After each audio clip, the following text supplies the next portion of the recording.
Good evening, ladies and gentlemen. Welcome to the Umzansi Esports League Season 3. This is day 21. My name is Dr. Sid, here with Aero OG and Thendo Plays. We are here to talk about some of the greatest action on the esports scene in the African continent. That is Season 3, ladies and gentlemen. But very quickly, before I talk or say too much, let's take a look at the schedule for today.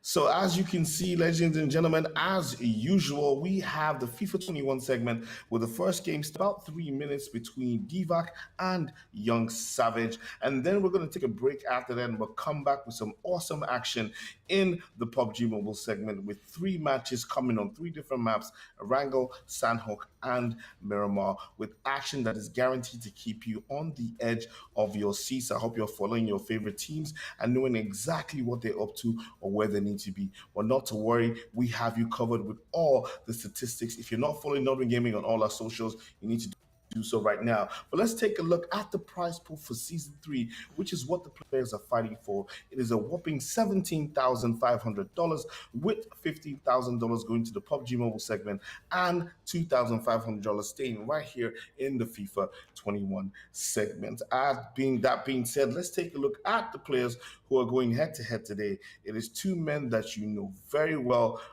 and they are Young Savage and Deevak. These are 2 players that definitely need to bring their A game today as the table is hotting up with points being taken by players who know that they need them. So we have a clear picture of exactly what's going on with these 2 players right now. Let's take a look at the standings as Aero OG explains what exactly is happening.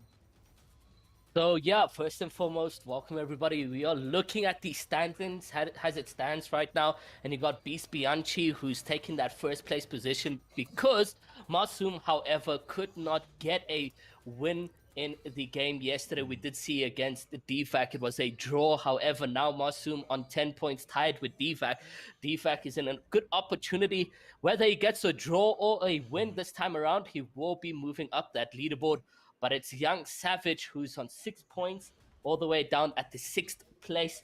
And for him, it's going to be tough because the goal difference for him as well is quite far behind Moby Zeller. So even if he does win, he needs to win by maybe four goal difference just to get into that into that 4th place position. So yeah, no, the goal difference between Unfazed and Young Savage is massive. Then you got Bobo Beast, who's 7th place right now with 4 points, and then the sad dog.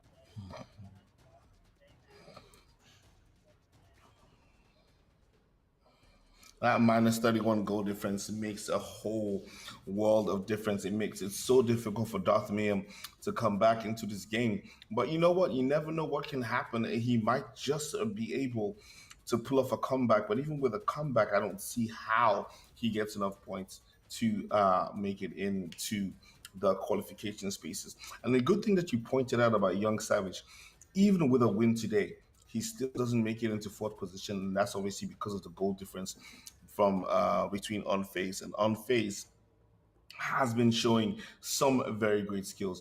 Dando, what are you looking forward to in this match between Deevak and Young Savage? Yeah, I think today's going to be a pretty interesting game, especially for Savage, because if you look at the leaderboard right now, Savage is actually sitting with a big advantage over the rest of the league because he's only played 4 games so far. A couple of mixing and matching of the schedules, things going a little bit haywire, has kind of gifted him a little bit of breathing room in a sense here. So this game against Deevak, he's really going to have to take it. And I think we're going to have to see him firing with full cylinders today.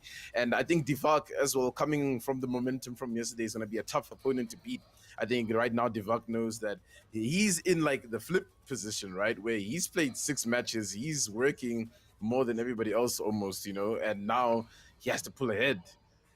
And it's not he's gonna pull ahead comfortably. He's gonna pull ahead and almost be at a disadvantage. So it's gonna be a very bittersweet game today, I think, for both players, the way it's working out. Because I was looking at it right now, Deevak has played 6 games and he's on 10 points in 3rd position. So yes, he will. If he does win today, he will move into 1st position, but also at a disadvantage because he's played more games than everyone else. Now, Savage has played the least amount of games with 4. So even if so, he's actually actually in a good position to come through and take a good spot if he can actually win all his games. We're just waiting on the players to get ready. But I'm gonna ask you today, just ask for predictions very quickly. So, Aero, what's your prediction for today, and how do you see this match going? Again, another slow-paced game between the two players. You're looking at, again, high-tier players. It's Jan Savage from Goliath, Deevak from Bravado. So I'm going to say it is going to be a 3-2 for Deevak. 3-2 for Deevak. Okay, Tendo? Yeah, I'm thinking today Savage has a lot to prove because, when you're giving that underdog situation where everything almost just works out in your favor, you have games in hand, the pressure isn't as much as someone like Deevak right now, who really needs to try pull ahead, of the pack so he can stay ahead of the pack and not fall victim to these underdogs, the Bobo Beast, the Mobizillas, and of course Young Savage today. So I think Savage is probably going to have a bit of an upper mental game here, so I'm going to give it to Savage. I think we're going to see a 3-2 on the aggregate here to Savage. Okay. So we've got a very interesting set of predictions right now. Aero OG says 3-2 to Deevak. Tendo says 3-2 to Young Savage. I'm not going to predict today because, like, it seems this is probably the first time we've had both casters have opposite views about the predictions, because usually we have it lopsided to one side where it's like, there's going to be a massacre, it's going to be a destruction, or it's going to be a close game, but this guy's still going to win. We're getting some very, very interesting information right now. I'm getting some very interesting information. This might just change the whole thing, but we're just waiting for some confirmation. Give me a few minutes now. Okay. So, like I was saying, this is the first time that we've had both casters on opposite sides when it comes to predictions, because in the past we have seen that the matchups have tended to just show that the one player is definitely going to destroy and dominate the game. I just wanted to know if you could just take a very quick look at the standings one more time. I just want to quickly run through a few things and see some permutations and some calculations and some mathematics. As we like to do. This just reminds me of when Nigeria is in any international competition. Everybody always gets their pens and pads out to say, mathematically, if we lose this game, how many points do we need to qualify for this next round? Yeah.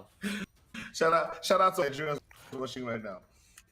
So, how many games do we have left in this particular round? Anybody know? I believe there's still there's 2 weeks left. Two rounds. Yeah.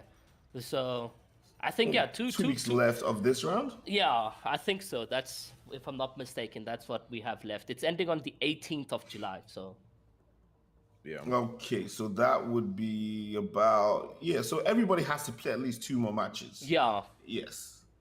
So which means each player is supposed to play every single player in the table at least once, but obviously we know it's 2 matches. So so we have at least 2 more matches. So the maximum number of points that we have a game and we are about to kick off. There was a scare of the games being cancelled, but looks like the game is going to go ahead.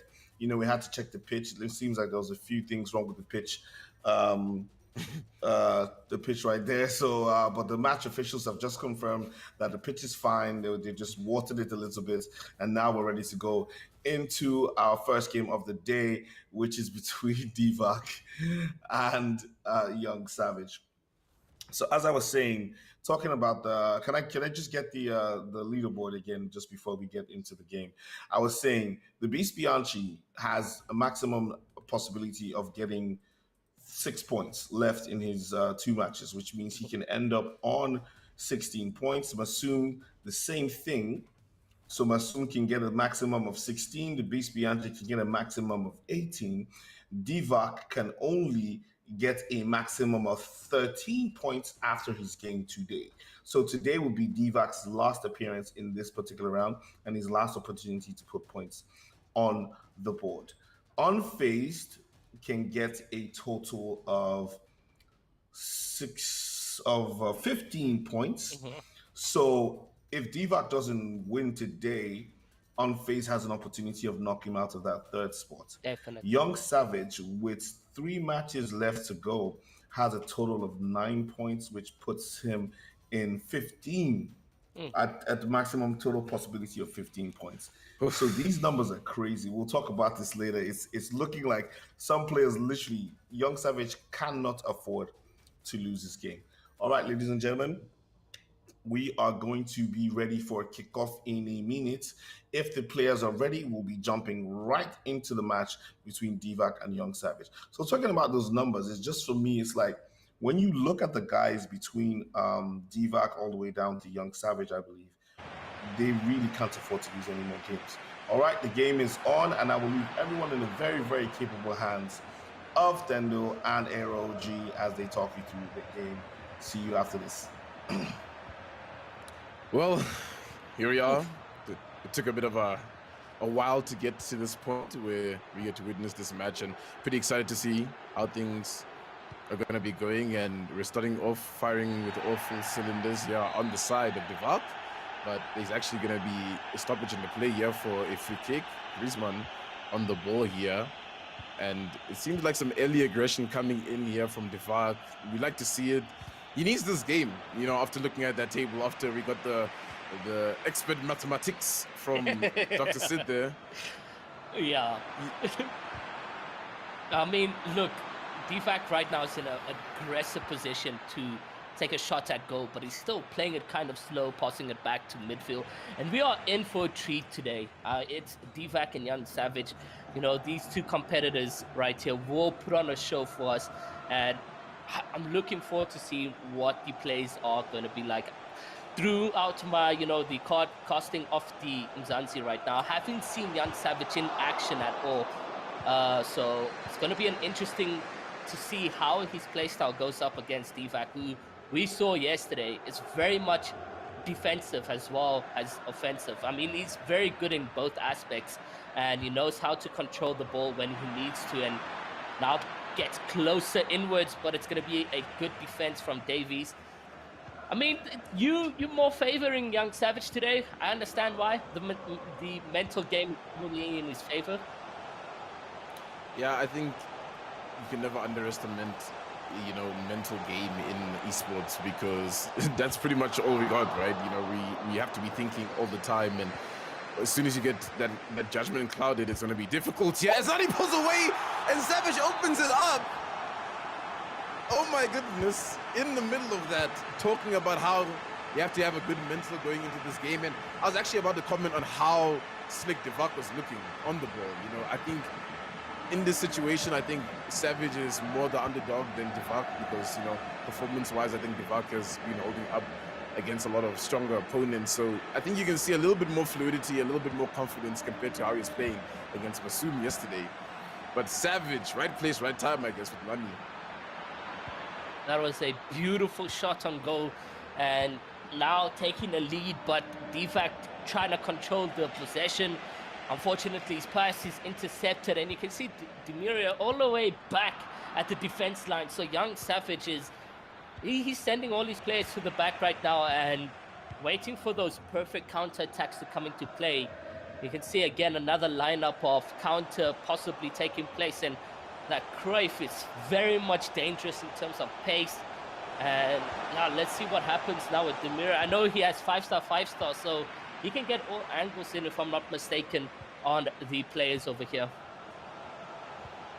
Yeah, and it's quite interesting because I think there's like a shift, in some of the meta styles of like the top table and the bottom table, because you look at the top table with our, Deevak over here, how his team is set up here, the Griezmanns, you got the Neymars appearing, you got the Cancelos, it's these players that we've come accustomed to seeing so far in the Umzansi Esports League being really effective.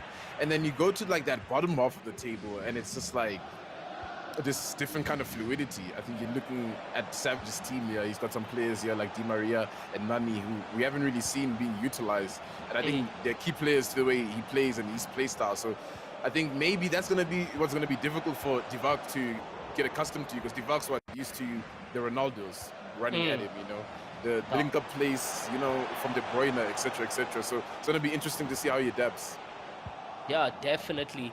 And that pressure from Young Savage right now has been exceptional, but unfortunately it's going to break through, and you can see now Deevak making the plays to the midline, back to Cancelo. Cancelo on the wing. Will Dembele connect the ball? He does so, and it's a through ball to Firmino. Firmino making a run, and it's not that much support, but it's going to go in for a goal kick. No, I thought that was a corner kick, but unfortunately he won't have an opportunity at an attack.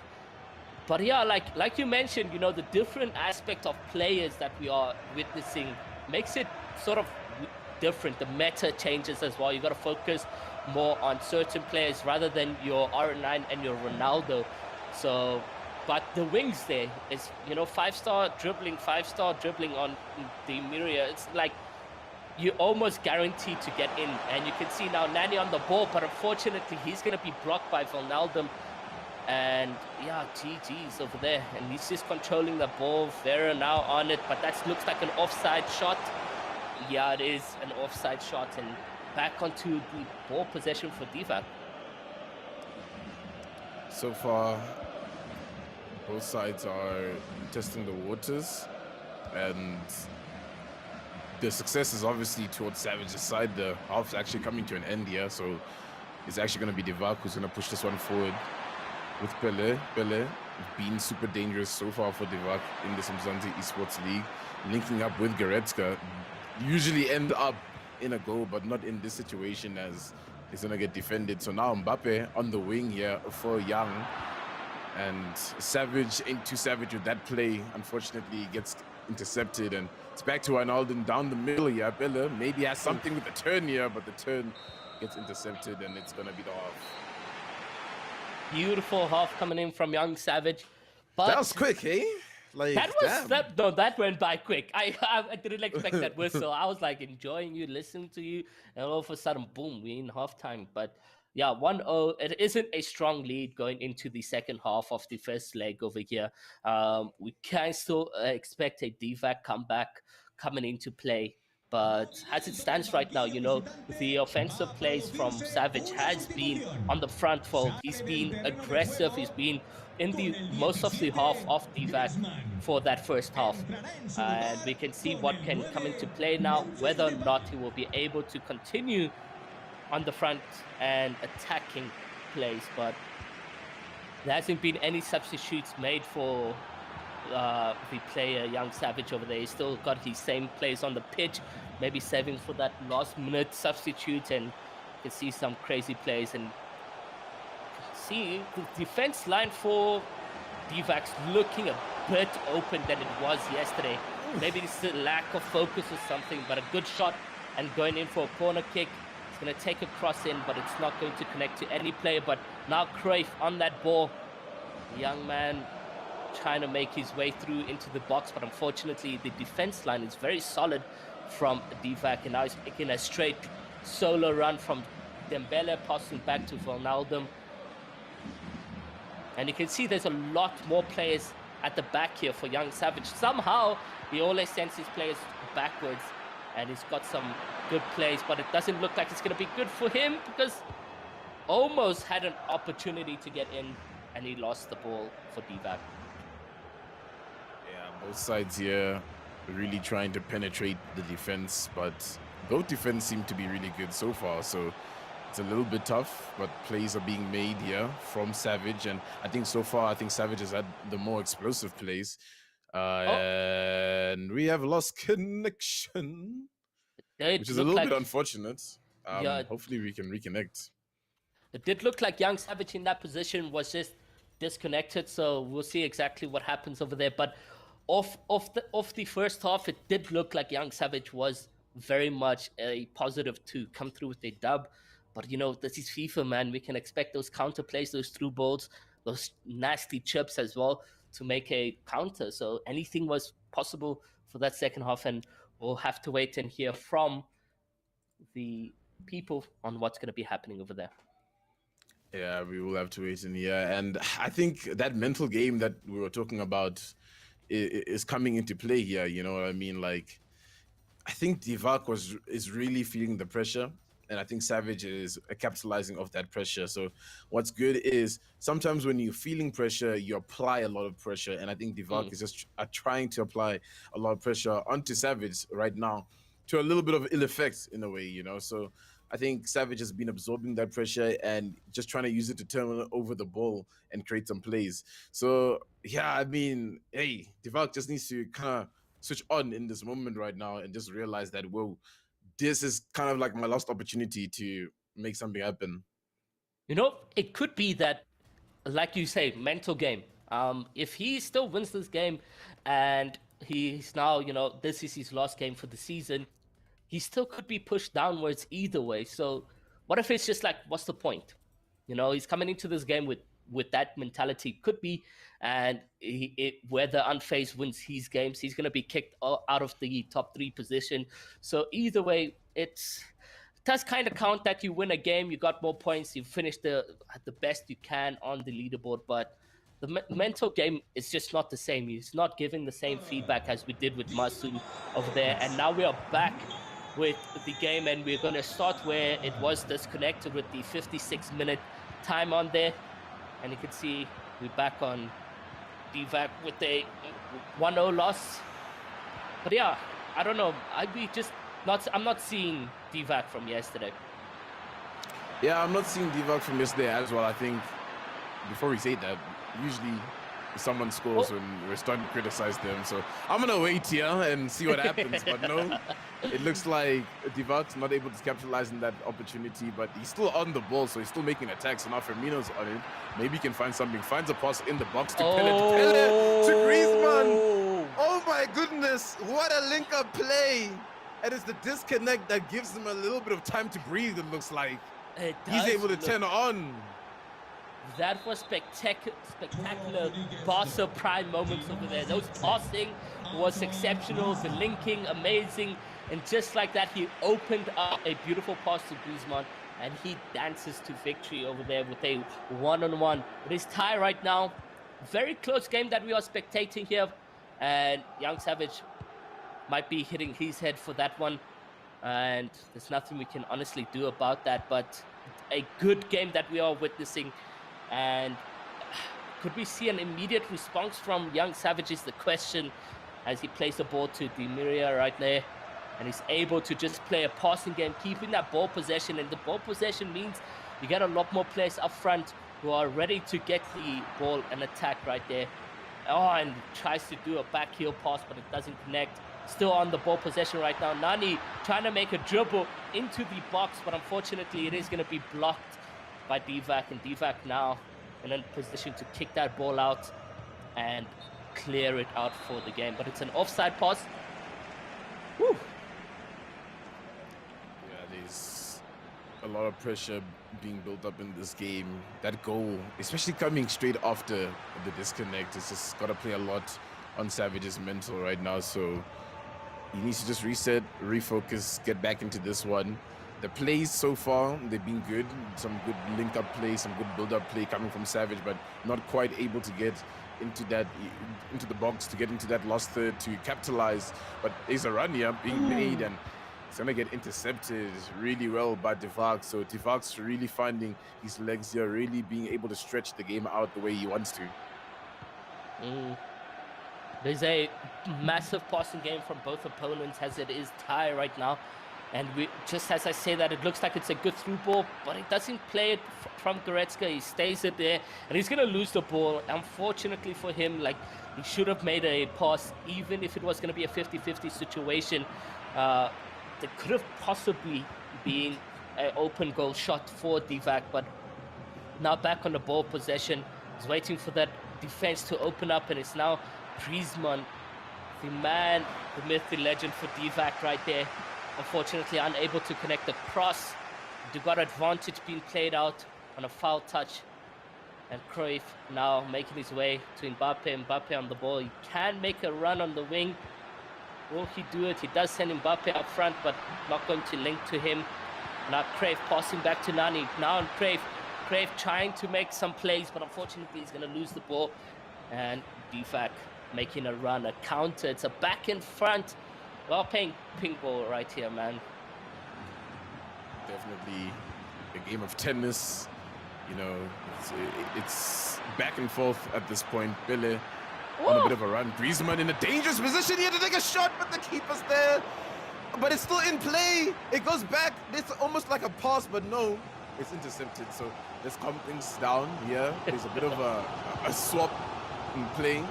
The ball's flipped. It's flipped over to the side of Savage. So Savage now in control of this pressure, this chaos that's been happening. But no, the defense rock solid coming in from Deevak. And there's just been, you know, this building and building and building up of play and pressure, and it just feels like no one has a needle to pop it yet. You know, no one's able to find the back of the net and just pop this needle and let us settle into what this game really needs to be. Because as it stands, it's ending a draw.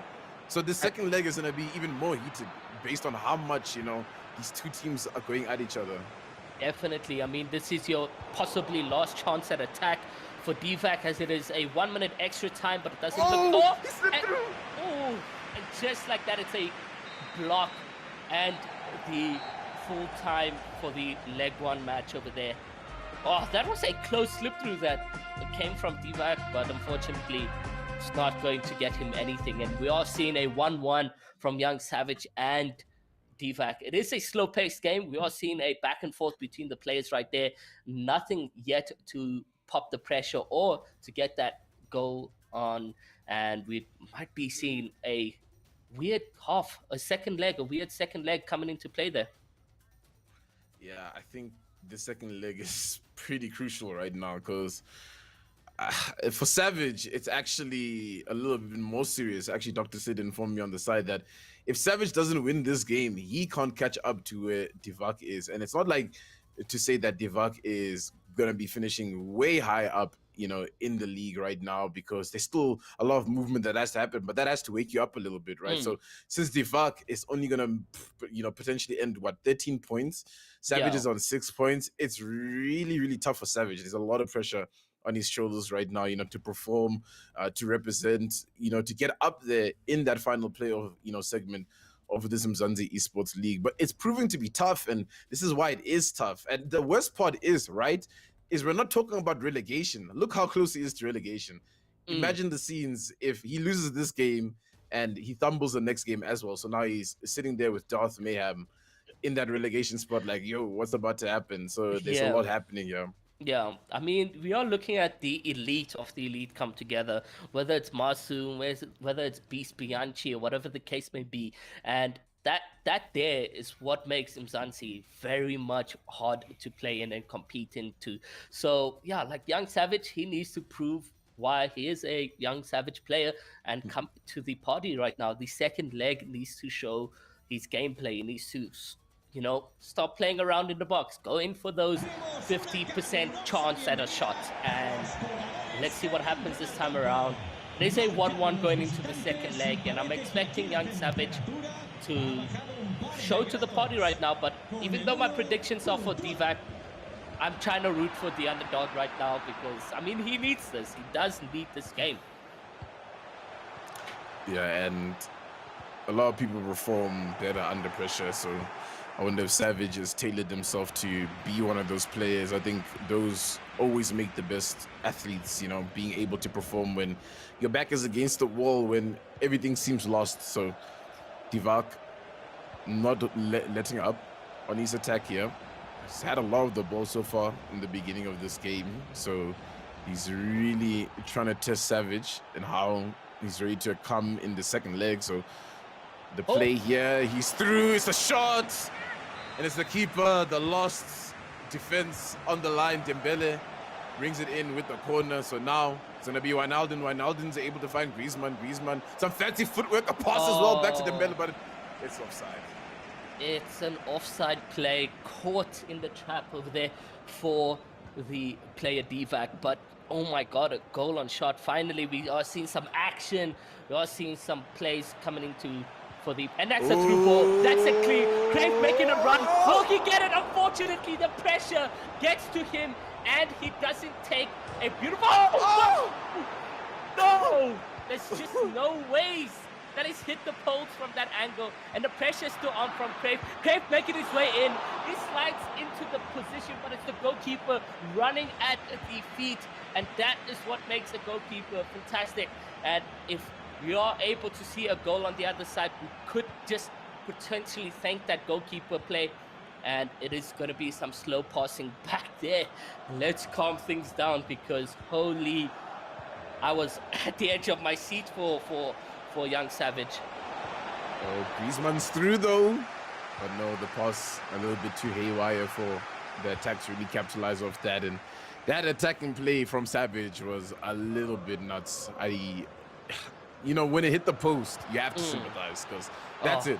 That's the little bit of momentum you need, the bit of a cushion you need against such a strong opponent to really pull away. But he's on the attack here. Nani's in a good pass. Oh my goodness, what a shot. Beautiful. The link-up play to find Nani down the middle from Savage. After taking so many attempts at target and failing, he comes back. He shows some grit, some determination, and he comes to the goal. So now he's pulled ahead in this affair, and so far his attacking play has been so explosive. We're seeing another play coming into action. Nani on the run. He's going to make a pass in, and it's going to be intercepted, however. And just like that, it's back onto Deevak. Deevak now trying to make a response. He's going to send his players up front. Players on the run. Back to Dimbele on to make a wing run, hopefully. And it's a pass to Firmino. Firmino waiting for Pele to make a run. And he does connect onto Pele right there. But so much pressure from the defense line, and it is going to go in for a corner kick. And this corner kick looking head on, but the defender just in the way. And it still looks like it's pretty much anyone's ball, but no, the possession's calmed down, and we can see young Savage just take a breather in terms of that counter-attack that we just witnessed from Deevak. So a complete contrast to how the first leg went, honestly. The first leg, we just saw the two teams really just, poking each other a little bit, just trying to test each other's waters out. But now that the water is being tested, now that they're in the swimming pool and diving in, they're just lashing out at each other, and that's exactly what's happening here. So Nani on the ball for Savage, and so far Nani's been such a pivotal player in this attack. It's almost like he's playing, a similar role that we saw Masoom with Ronaldo, where he's down the middle, he's able to create opportunities, but he's a really good player on the ball, really good with his strikes as well. So he's really opening things up for Savage in this situation. And there's another disconnect. So that one is a little bit uncalled for. I mean, we are looking at, like you say, Nani being a star for young Savage, and just his finishing is absolutely amazing. He's able to find those corners and those angles that we wouldn't have expected. But Crave, his finesse shot almost making a hell of a bang. And unfortunately, it was a bang on the pole, those vibrations, goalkeeper shaking a little bit. But yeah, I mean, let's see what happens right now with the players when they come back in. 2-1. What are you saying, man? This is like scripted at this point, to be honest with you, because this is exactly what happened in the first leg. Savage scores, right? And then we have a disconnection. When we come back, all of a sudden, Deevak's gonna score. Now, look, don't say I cursed it, guys, but if it happens, it's gonna happen just like that. And then my prediction almost comes true, right? Because I feel like if Deevak comes back here, maybe he's thinking to himself, let me turn on a little bit, let me compose myself and come back, get the score, so we can bounce back for the rest of this game. It's gonna be 2-2. It's going to be heated. It's just going to be the two of them just going back and forth and back and forth. And eventually one is going to crack. And so far from what I've seen from both attacks, I think Deevak's attack just isn't as explosive as Young Savage's attack. So I think Young Savage is going to get that final sinker, and it's going to end 3-2 at this rate. Definitely. I mean, let's see what happens. Let's see what goes into play. Has the ball is played between the two players right now. And it is a 2-1, you can see. I mean, Deevak is going to reset. Both mentalities right now are being reset in this moment, and has to wait for a reconnect. We can only see who will be taking the lead further on, whether it's Young Savage to find a backup goal to make it 3-1, or Deevak tying up. And will we see another draw is the question again for the evening. It would be very much disappointing, especially with such explosive attacks that we are witnessing from Young Savage. And I mean, for you, what would you do? Are you going to be going into a ultra defensive formation for Young Savage? What are your plays here? Yeah, it's tough because you don't want to be too defensive, right? And just, absorbing all this pressure that Deevak is gonna be, putting on top of you. And he's really good in the box once he gets in the box. And the one thing I've noticed about really crowding the box is if it's too crowded, it almost becomes impossible to defend yourself because you can't see what's happening. The players seem to be a little bit more confused. So it's actually better to just have the same structure where, your attack is your best defense, right? And just play the game as it was intended and not really fall back on almost like a defensive meta. So I think Savage just needs to keep playing like he's playing right now. Try, get these attacks, try to open things up, and just really become a menace in this situation. Young menace, he needs to become that right now. Maybe stop becoming a Savage. Yeah, I can see that working in his favor. The ball possession is what matters the most. If you're having that pressure on you constantly, it's just a mess, and you are going to see a goal concede eventually, and it's just going to be tough. But your favorite moment right now, what has it been? I mean, can we even deny the 12th man on the pitch rattling off that one shot, from Crave that just came flying from Young Savage? That has to be my favorite moment. I went crazy, edge of my seat. There's no way he doesn't score that. It's just wild. But the game's finally back, and we're finally moving Di Maria on it for Savage. Maybe Savage able to work off this timeout. Maybe he's collected his thoughts and he's able to work off a play right in the beginning.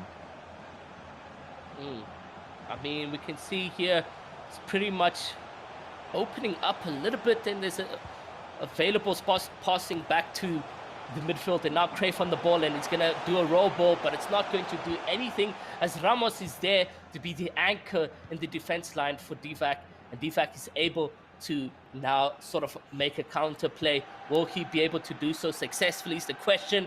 He only has two strikers in front, the pressure was on for him, and he needed all his midfielders and everyone back on the defense line, and now you can see them all connecting well. Pressure is building up for Deevak. He's got his Goretzka, Wijnaldum pushing up as well. He's got Griezmann up there. He's got Pile. Everything's ready for the attack to explode right now. But still very much slow, trying to be skillful, but it's going to cost him ball possession, and we're going to potentially see a counter attack happening right now. And it's just a sort of first half that we kind of saw from the first leg, where it was a bouncing back and front between the two players. And it is 2-1 as it stands right now in favor of Young Savage. It's tough to say whether or not Deevak can respond in this position for the players. Yeah, and I saw that Deevak actually changed a little bit of his strategies there. He's going for some ultra attacking, so he's trying to push some more players up the field. And I mean, you have to at this point when you're down, when the position that you're in really doesn't need you to be losing this game. You really need to be winning.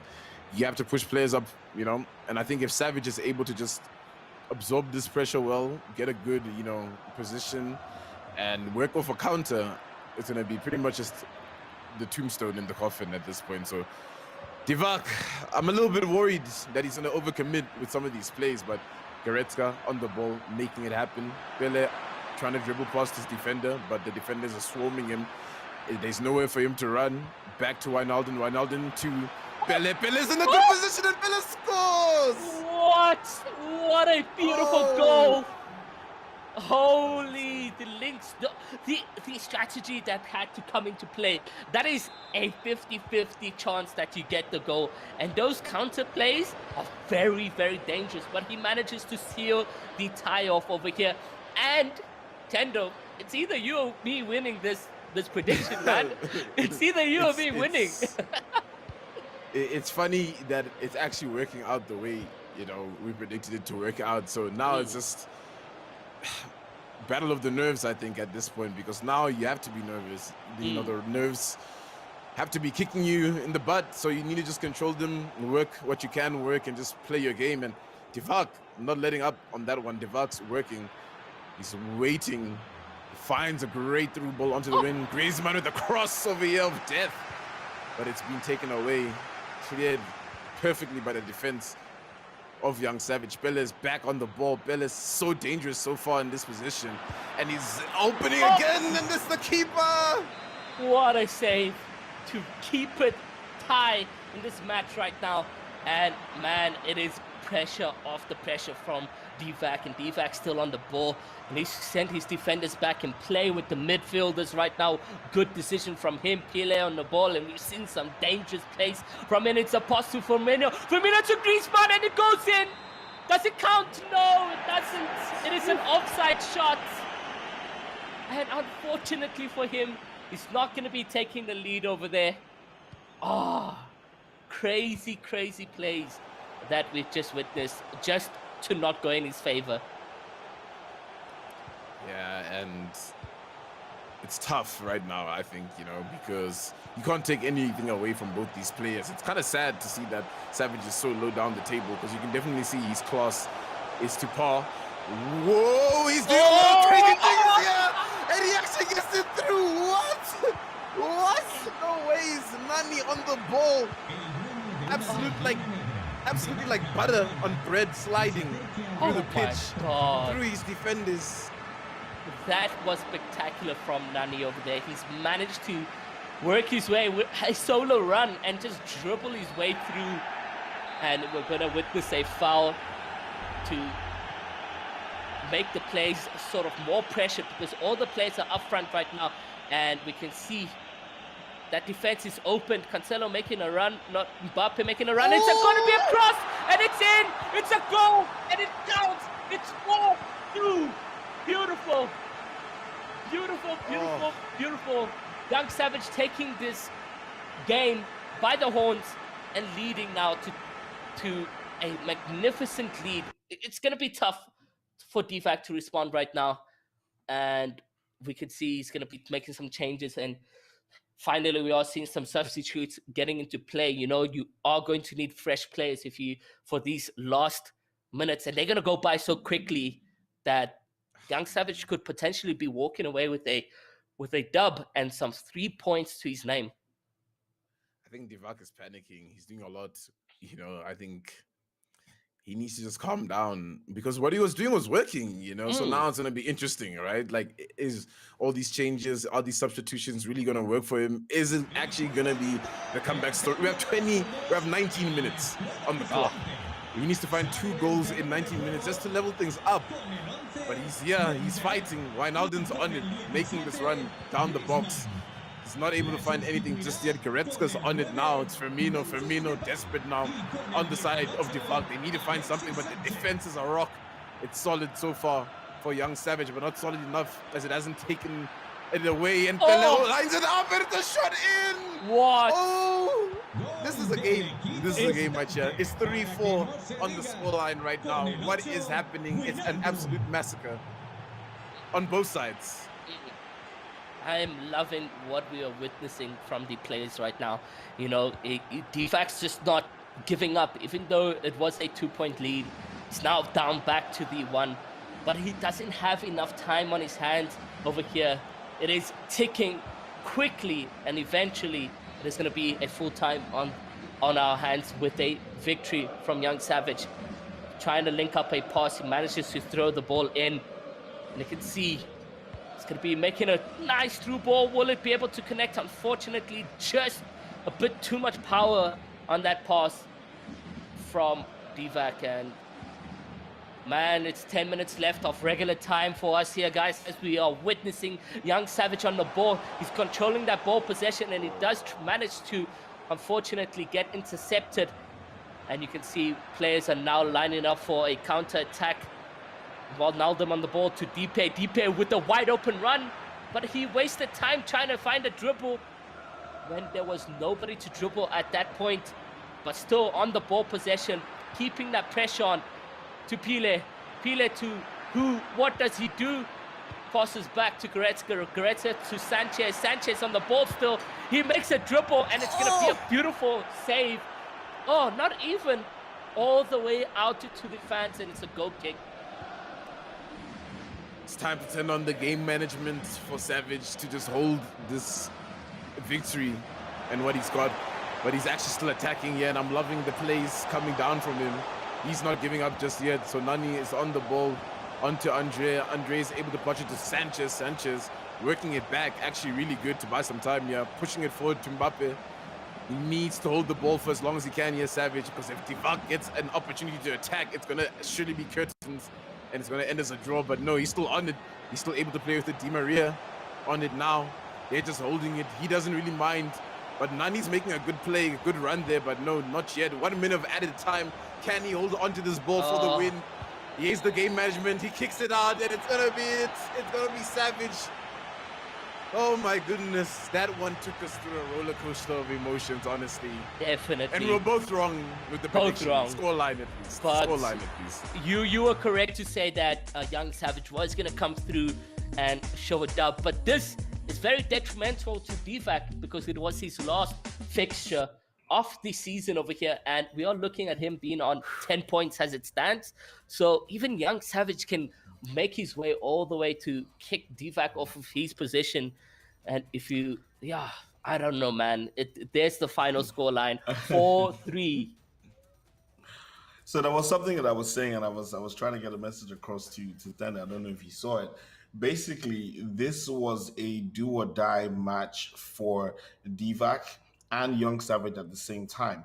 Because if Savage had lost this match, mathematically, it would have been impossible for him to get past Deevak. Man. So this was a do or die match for Young Savage as well as Deevak. So as it stands right now, Deevak ends, let's take a look at Deevak ends on 10 points.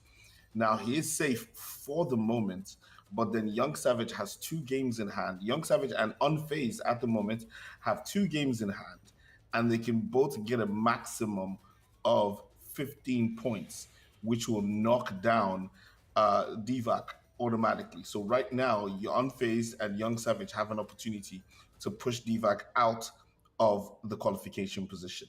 Same thing with Mobizilla. The maximum points that he can get is 13. So if he wins his next 2 games, he also has an opportunity to knock down Deevak. So this is crazy right here. Bobo Beast can only end up on 10 points. But he could end up on 10 points and beat the goal difference. Yes, so we are possibly looking Facts. at Deevak going all the way down to 7th position. Down to 7th position, yes. Yeah, In but some then, random but then universe. Yeah, but then now when you think about it, all the other permutations is who's playing who. That's the so question. if Unfazed is playing Young Savage and he has to play Masoom, like it's all excitement. I can't even wait to see what the possibilities are. But right now, Deevak is holding on for dear life, and he just literally has to pray that everyone else around him plays badly if he wants to make it to the next round. I'm actually looking at the leaderboard right now, and what we're also saying is a bit unrealistic because everyone needs to win their matches, but they're going up against each other as well. So, each other. so it's gonna be tough. I mean, for Deevak, he's most probably gonna drop down to 6th because you got Moby and Unfazed as well as Savage below him, but they can go up against who's this Beast Bianchi as well as Masoom. But going up against those players as well, it's like very, very hard to get a win. So, I mean, Deevak most probably 5th place, 6th place at the end of Umzansi, and it's going to be tough. Yeah, man. All right, guys, it is what it is. We will look forward to more games next week. But for now, I have to say thank you to Ira OG and Thendo as we say goodbye to you from the FIFA 21 segment. But we will be right back with some more PUBG action at the Umzansi Esports League Season 3, brought to you, of course, by Northern Gaming.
Welcome back, everybody, to another PUBG segment in the Umzansi Esports League Season 3, brought to you, of course, by Nodwin Gaming. My name is Dr. Sid. You got to say it like James Bond. And I'm here with two amazing dudes, DK and Patchy, who are going to be taking you through all the action that is PUBG Mobile. We are here because we give you the hottest esports action on the African continent. But just before we jump in today's action, let's take a quick look at the schedule for tonight. Yeah, let's hop on into it. And of course, it is pretty much the same as it's been all season long. If you missed out on that, of course, it is Erangel, Sandhawk, and Miramar. Those are the three maps that we cycle throughout here. It's, of course, Erangel coming up soon, and then Sandhawk thereafter, and of course, Miramar to end things off with a bang. Just like we did yesterday, where we had quite an insane performance. And of course, that is to be expected, because if you take a look at this prize pool, absolutely, you're going to be wanting to give it your absolute best here. $15,000 prize pool for the PUBG Mobile segment out of a total of $17,500 there, which is absolutely insane. All right, and of course, heading into that leaderboard, it is this is what we've been keeping our eyes on for quite some time. Undisputed AE, the undisputed leaders of the pack for quite some time as well. They've also been up there and solidified their lead as well. 239 points in #1 spot, followed only by Gamers Unite Nations in second place with 189 points to them. Of course, third place is Influence Rage Africa. In fourth place, we've got Pain. In fifth place, we've got G3 Temper. In sixth, we've got Ultra 6. In seven, we've got Aphelion Apex. In eight, we've got Zero Tolerance Skills. And all of these teams, of course, really sporting those high numbers. Moving on to the second page, we've got BBC sitting in ninth position there with 135. Moving down, we have Immortalz in 10th position. NFxUnique in 11th. We've got Lag in 12th. Young Thundercats in 13. Scincerity Esports in 14. We've got Euphoric Gods in 15. And Black Clover in 16, which is, of course, the last safe spot available. Now, next page is, of course, going to be the contentious page where you're not exactly in the greatest spot, but 4KT, they have managed to climb this page all the way from 24 up to 17, where they're sitting at the moment with 85 points, followed very closely by Fear in 18th position. There, of course, moving down, we've got Rainbow Six in 19, Not Gaming in 20, the Comfy Cartel in 21. In 22, we have Natural Killers, Rain from Hell in 23, and the Drogons in 24. And of course, we've been watching the storyline of the teams trying to move up off this page. And if anyone has the chance to do it, of course, 4KT have been showing us that they have the drive to make it happen. And of course, we'll be seeing if they can do that. But if they want to make it happen, it has to be through the points, and you only get points right here, just like this. First place is going to get you 15. Second place is going to get you 12. Third place will get you 10 points. Fourth place gets you 8. Fifth gets you 6. Sixth place gets you 4.7, gets you 2. Between 8 and 12 gets you 1. 13 to 16 gets you no points whatsoever. And then, of course, it is 1.1 kill. So the action does not stop from start to finish. We've seen these teams get super aggressive. And here are the culprits, the main culprits for all that aggression, for all that damage. #1, we've got Undisputed AE sporting Potato with 29 kills to his name and 6,500 points of damage done. Second up is Gun coming in there. Nerf Me taking 28 kills and 6,193 points of damage. Next, we have Influence Rage bringing in Mercury in third position with 27 kills, 4,511 points of damage. And then Undisputed AE, of course, coming in with another name. It is Matrix, 26 kills and 6,632 points of damage. That is an absolute insane number of damage points done right there. These guys are not messing around whatsoever. So as we look at the squads for today, DK, do you want to talk us through who we're looking at and what's popping today? Yeah, of course, we're looking at these players here from the Group A squad, that being Gamers Unite Nations. It is the Immortalz, it is NFxUnique, Not Gaming, Rainbow Six, Madagascar, Natural Killers, Fear, as well as Ultra 6. So quite a few high positioned teams already within this group. So today we're going to be looking to see just how much of a change they can bring on to the overall standings, because currently we have the players there from Gun, of course, as we saw, situated over in towards that second place. Ultra also looking pretty good. We've got them positioned up in 6, so there is still a bit of potential for those movements to come in. We're not seeing Undisputed in here today, so this could be the opportunity for Gun to close that 50-point gap that Undisputed AE currently has on them. And now as we move on to the players, or the teams rather, from Group C, this is where we've got the players there from Zero Tolerance Skill. We got Slime 4KT, Lag Esports, Aphelion, Apex, Black Clover, Pain Africa, Rain from Hell, as well as the Euphoric Gods. Also now Pain Africa, we've got them currently sitting over in 4th place. So there, again, there is that potential to move even further up the overall standing. Zero Tolerance, of course, sitting over in 8th place. But a team that has really drawn our attention in yesterday's performance was, of course, Slime 4KT. As Patchy's mentioned there, they've been able to move from 24th to 17 in just 2 games yesterday. And of course, they come in for their final 3 matches here today. And there is definitely that potential for them to enter into that top 16 and potentially even high up onto that second page. So for me, that is quite the inspiration for the teams that are also caught down in that relegation zone. There is still hope for the teams to get out of that and move themselves on to that second page. It is going to be quite the tough fight, and they only have today and of course next weekend to accomplish that. And what's most important is that the teams have to start now. From this first game, they literally have to show up. Like, this is that time. It's go hard or go home season. This is the last match of this group phase.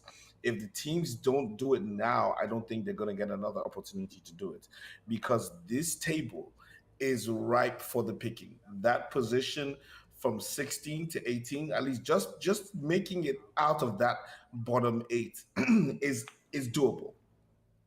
If Slime 4KT can move up the number of positions that they did yesterday, almost anyone can do it today. So if you guys can go ham, I'm really, really rooting for the guys from Slime 4KT to make it into the next round, because it'd be nice to see some more teams from my home country, Nigeria, obviously, in there as well. But it's also a good story to see the level of grinding. Now, their stories is super exciting because they did miss a few games due to some scheduling clashes on their part, but they've decided to come back and go hard at it. So that story would be very nice to see if they do make it to the next round. Ladies and gentlemen, we are about 20 seconds to 10 seconds away from our first match today. It is the Umzansi Esports League Season 3 brought to you by Northern Gaming. My name is Dr. Sid here with Patchy and DK, and we have a story on hand. This could be a Cinderella story or it could be a nightmare, but let's see how it goes as we jump into our first map on the Rango. I'll leave you with the guys and I'll see you. Yeah, thank you so much, Dr. Sid, and welcome to map number 1 of this evening's games. It is, of course, going to be Irango, where you find yourselves joining us for the journey for these 3 games, where we get to follow that story and see who is going to be putting the points on the board today. I'm sure quite a lot of eyes are lying on 4KT at the moment, so you'll probably hear us talk quite a bit about them, but of course that doesn't take away from any of the other teams' potential to perform here. Now, we did see a couple of teams getting a little bit scared after they saw 4KT show up like they haven't been showing up all season long, and I think there might just be a couple of teams that are perhaps afraid of the 4KT when they show their true face, DK. Yeah, we did see a bit of that yesterday, and hopefully the teams have gotten over their fear. But of course, we swapped out the Group B teams, and of course the Group C teams, and brought in Group A, whichever one. We mixed up the groups, like, yeah. Let me. Yes, we swapped out B for A. There we go. All right. Okay, I got it. I've got all my ducks back in a row. So yeah, some of the Group B teams and potentially some of the Group C teams, they got a little bit scared on that performance we had coming in, which was pretty aggressive from 4KT, gotta say. So hopefully we'll see that momentum come in today from the Slime 4KT team, and once again bringing the aggression, because if they bring in stellar games like they had yesterday, that would be enough for them to move right back on in. But already we see Aimer getting knocked out right there. So 4KT already off to a pretty tough start. And if the teams are actually gunning for 4KT, that would be a pretty interesting strategy to see, though. Yeah, it actually really would be, and I think that maybe that's a really good turn, 180-degree turn of what we saw yesterday. You see 4KT coming to play, and they're like, oh, now we have to pay attention and actually start putting some real thought into taking you down. And so, yeah, putting a little bit of damage straight off the bat is going to make things difficult for 4KT, but certainly not impossible. Keish going to be having a look and seeing if he can take any shots in towards some of those Rainbow Six players running across, but not going to find any damage just yet. We'll be joined by the rest of the team as they do try to move up, but instantly just running face first into a stream of bullets. Luckily, the teammate is there to come help, and the thirst does come through, at least. Shoto on the back line as well, not in the best position, and that's Rainbow Six falling apart just a little bit. Two of their players on the other side not going to be able to come help Shoto, so that's basically done and dusted on that side. So we've already got a couple of scuffles happening here and there. The team's, of course, going to be quite happy to pick up those points. It has become very necessary to do so. Going to whip out the pistol for a little bit of BM shots there. Got to conserve the ammo of your main weapon, I mean, if not, why not? It is still early game. The teams are not necessarily established yet within their loot. That is why we see everyone still just scurrying around, trying to get into those positions, of course.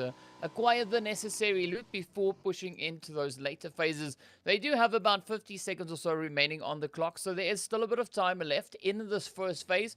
And then also we wait for that blue zone to start closing up. But in the meantime, of course, NFxUnique and the side here of Rainbow Six are fighting it out over in towards Rozhok. And it's going to be quite interesting to see how the teams are going to be moving through the zone and where they're going to choose to pull into. We've seen a few rabbits being pulled out of hats here, so there's definitely a lot of potential for some interesting plays to come in today.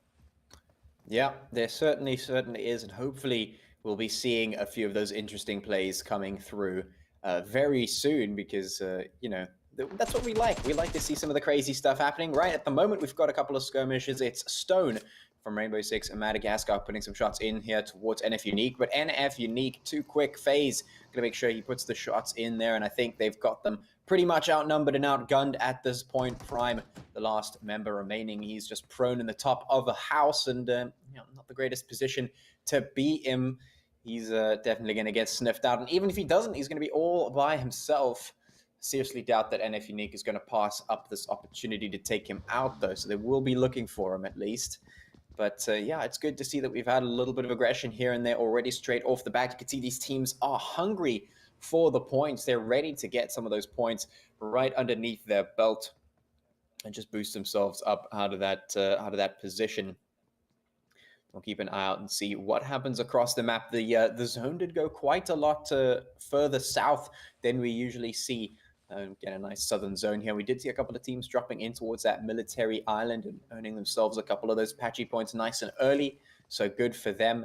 That, of course, their Fear and the Immortalz being the ones to get themselves that. So they're going to be a nice position, not really contested. They can move out wherever they like. Fear already seemingly grabbing a little bit of control, that western bridge. We've got lag on the eastern side there towards the top of that bridge, and of course the Immortalz down just south of that area. The rest of the teams will have to make their way down into the zone. A lot of them sitting comfy inside there for now, but a lot of them also sitting on the outside. The Natural Killers moving up on towards Gun, up there and towards the northeast, as you can see. Rain from Hell also moving down in that position. We've also got 4KT stacked up with Not Gaming and Zero Tolerance up towards the George area. So, yeah, there's definitely a lot of potential. We'll see if it explodes anytime soon, because we often get promised a fight and then we never see it happen, which is a sad time. Yeah, just like we got promised 15 kills yesterday, and we also didn't get any of those. Yeah, the Prophets got it wrong. Yeah, we gotta speak to the Prophets, but of course, the same Prophets in here again today, so maybe today is the time we see that 15 kill game come in. Well, that was a 15 kill from one player, right? That was what the Prophets had prophesized, right? So Yeah, we're going to be keeping our eyes glued to the screen, waiting for that boss level play to come in. But in the meantime, we of course still have a few teams positioned up in towards North George. As we can see the players here from Not Gaming starting off the day with only a 3-man team. So already a slight disadvantage there to them. But it's going to be interesting to see whether or not they'll be able to bounce back and make a pretty impressive push or play from that angle. Of course, we still have that contention spot over in it towards Rozok. But now, as we see the team starting to venture a little bit further down in towards the zone, Yasnaya is starting to head up. But also, we see some interesting positional plays coming in towards the two bridges, the Immortalz as well as Fear. Now, you know, taking up the angles there over towards those two bridges.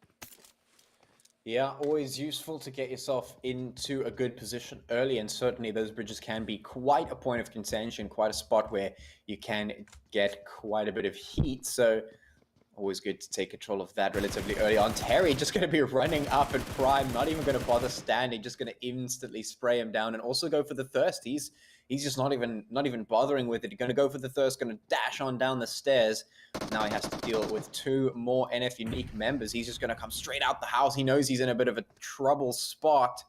Has to make sure he deals with these guys one-on-one. If he takes them on both at the same time, it's going to be a little bit too difficult. If they team up, it's going to be GG for him. Has to be super careful about how he approaches this one. Cage going to spot him out just a bit, heads back inside the house for a little bit of cover, but this can't last forever. They know exactly where he is, and his time is running out. The clock is ticking. All he can hope for is to win the fights. His influence, of course, or up in the distance. Cation phase, just waiting for him to make a move, waiting for him to push out that house. They know they don't have to do anything just yet. They can wait for the rats to run, to flee the ship as the water levels rise. We'll see if they can catch him out. Of course, there's that blue zone moving on in, about to close up, and see if it goes south once again, or if it chooses a different location.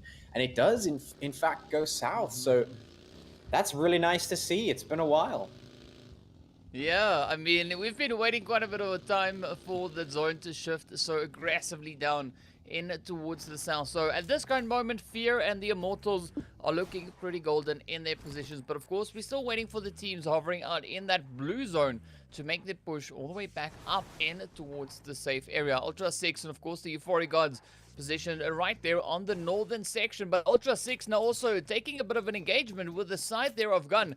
So that is a pretty decent fight we have of both these teams, of course, positioned on that first page. So expecting it to be quite the spicy fight, but we see Pay now moving a little bit closer on towards that western bridge, where of course we see Fear occupying and looking to hold on to that angle. But Gun and the side here of what's this going on here?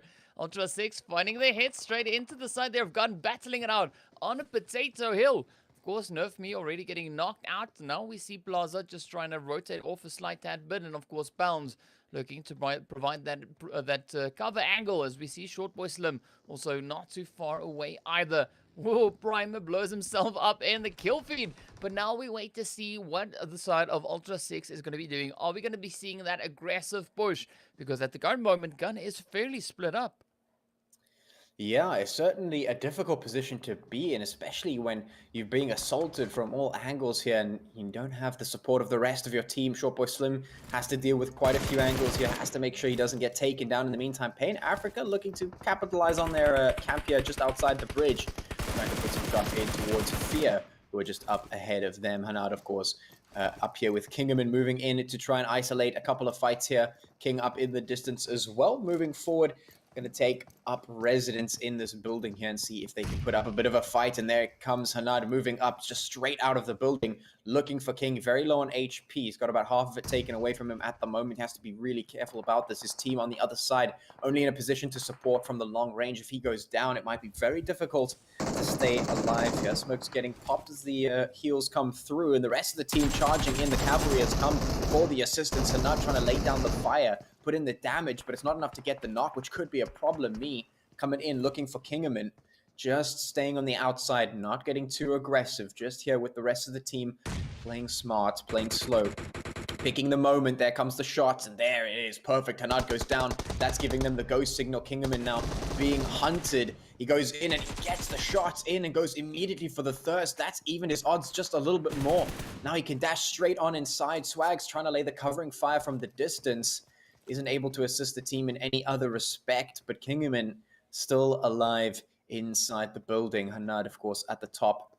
Just waiting to see if Chris and King will also make the same decision. Out comes Kingerman, instantly taken down by Chris. That Thompson shooting too fast to handle. Swag's, of course, going to come through as well as the team gets their victory here against Pain in this building. There was a good dance coming in there from Fear, but of course we see a few more hits now finding their way over in towards that kill feed as the players there from NFxUnique now look to push a little bit further up in towards the game. We also now have the Not Gaming crew rolling on in, and the teams that has anticipated the zone shifting over towards the far south now instantly regretting that play as the blue zone, well, the zone rather, just taunting them and shifts all the way back up in towards the north. Gun already in a good position there, as we can see Apex as well as Ultra 6 also positioned fairly well on towards the coast there. But now 4KT is starting to roll in to the side there of Apex, of course, Euphoric Gods as well as Lag, the natural killers. Everyone now looking to make their push back up in towards that zone, and this is where we see the teams already within the zone having control of those compounds, being able to capitalize on that. And now we look to see whether or not they're going to be leveraging those positions or whether or not they're going to get flushed out of those spots. Yeah, and speaking of flushed out of the spots, 4KT under a bit of pressure here. Vex has to roll on up to try and assist the team because it looks like they're in a position to be getting flushed out right here, right now. Trying to put up the defense as the team from Aphelion Apex moves on in. Rusty, Zero, and Cold, along with Kage, of course, up in the distance. Not able to support right now. The rest of the team should have the numbers. The shots come through. Zero puts them in. There goes the first. 4KT not in a position to put up the rest of the fight. Those HP bars not doing them very well. Not doing them justice here. It's going to be such a tough fight for the last two remaining 4KT players here in this building. Trying to keep a lock on at the smokes, obscuring the vision for now, but instantly runs up and gets the shot. Rusty not afraid whatsoever, and 4KT hopes and dreams dashed.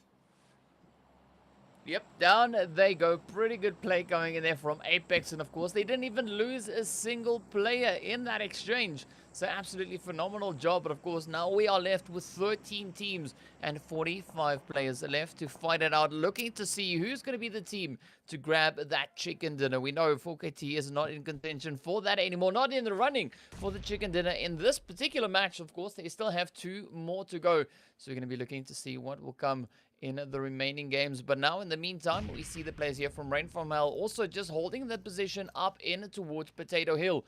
Euphoric Gods also now looking to challenge them as both teams are dancing back and forth just around the hill. But it's going to be interesting to see where the next zone shift takes us. If it heads even further down south, the teams over in towards that southern angle will really appreciate the amount of rotations coming into their direction. And it's going to be pretty tricky for Rain from Hell and the Euphoric Gods to make a rotation into that direction. But of course now the zone about to come to an end. Argus just lying in wait patiently, just waiting to see if anything is going to come his way, and if he could be striking up a potential point there for the team. Shylock also just in the far offside there, keeping a watchful eye. But fortunately, they do have a third player also still in the mix. And while the zone has shifted away from the teams, heading just a little bit further down on towards the coast. Not south just yet, but of course, a slight tad over on towards that western side. So already, Ultra 6 and the players there from Apex, they are in a pretty good spot. Natural Killers also looking pretty good, but this is now where we look to see what Zero Tolerance and the rest of the teams pushing into the zone are going to try and do, as a lot of these compounds that are good in the zone is already occupied. Yeah, Zone doing some crazy things today. It likes to throw us the curveballs like it does, going south twice and then up north suddenly with a bit of a hard shift to just throw everyone off the game, and then back down to the south lightly, just to make things difficult. Now, of course, up come Lag, putting the shots in towards Ultra 6, fighting up a hill is a little bit of a different one. Miyagi trying to put the shots in, does go down, but Lag might just be a little bit worse for wear. Fantasy also going to hit the deck. The thirsts come through, aim in the last one. Left has to retreat.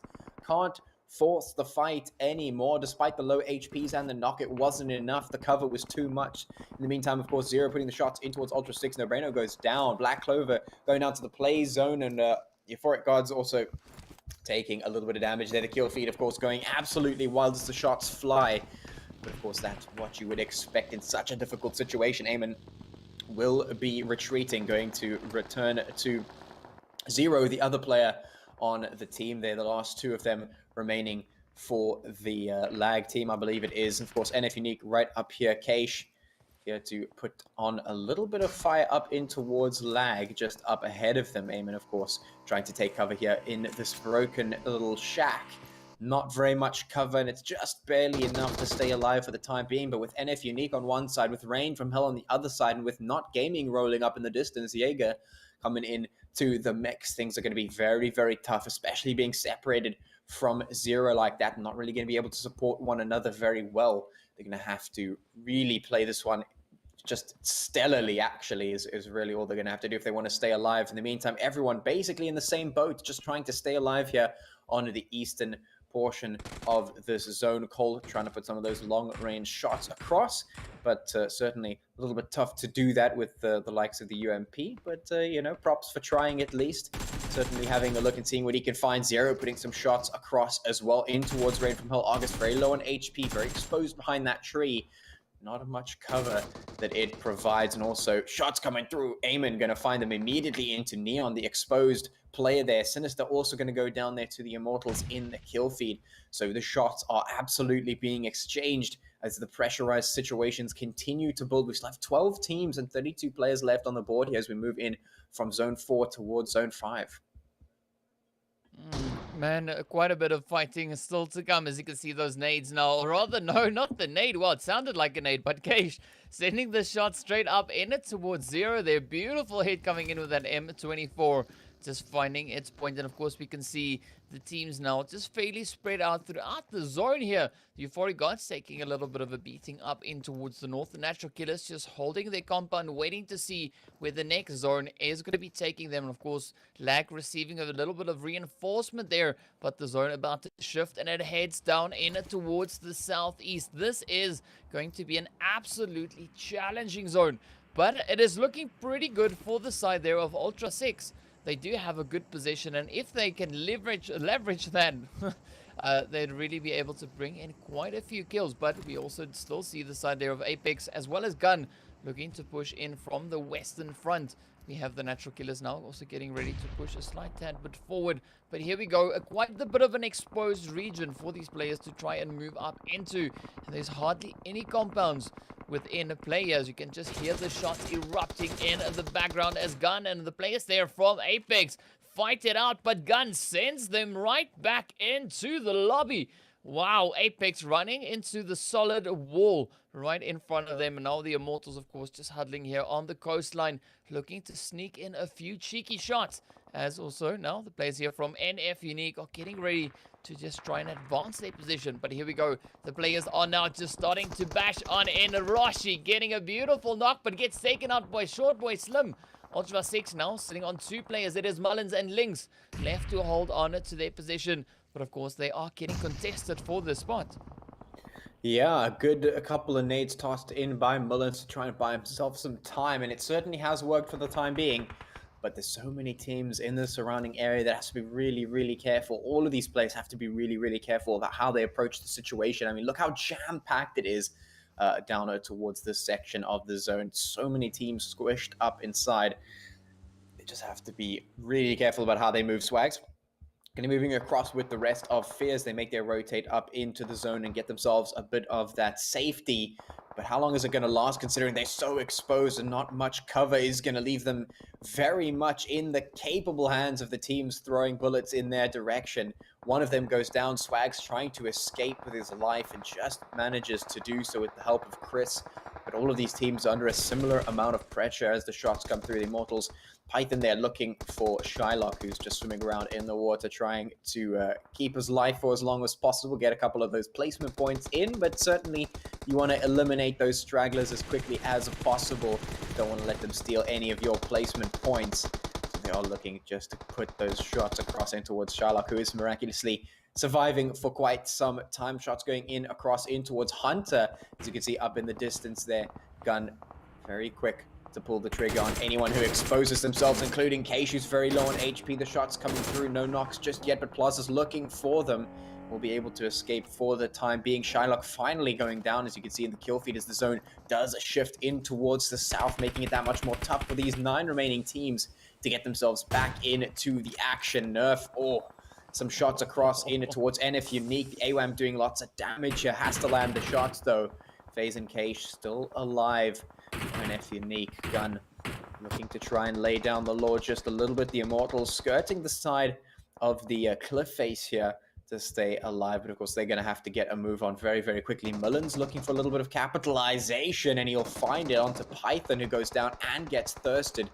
That's what they get for being preoccupied and find themselves in a little bit of an exposed position. The rest of the teams, Akasi, NF, Natural Killers, and Lag, all have to make the rotate down in towards that zone, and there is not space for all of them to make it, especially, of course, because there are no bits of cover to use other than the trees and a couple of scraps here and there to try and utilize for cover.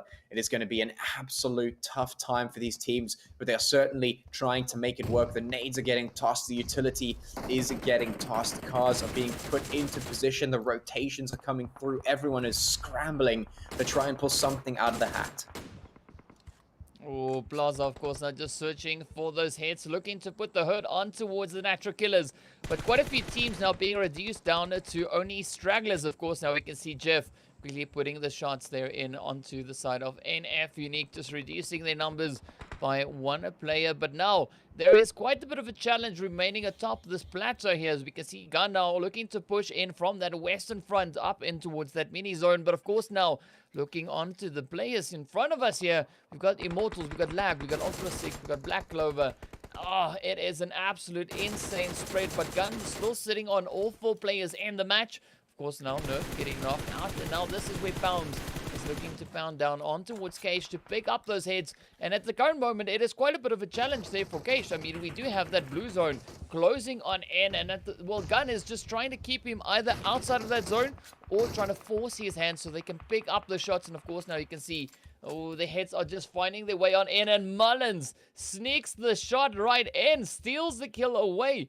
Now Ultra 6, the 2 remaining players still just looking to make a bit of a stand, as we still have Dagger right here alongside them, the Immortalz down below, and Gun also looking to advance. They did manage to just barely get in towards the zone, but with Fia situated just down to the south of their position, it is going to be still a pretty tough fight, as we now have 5 teams remaining.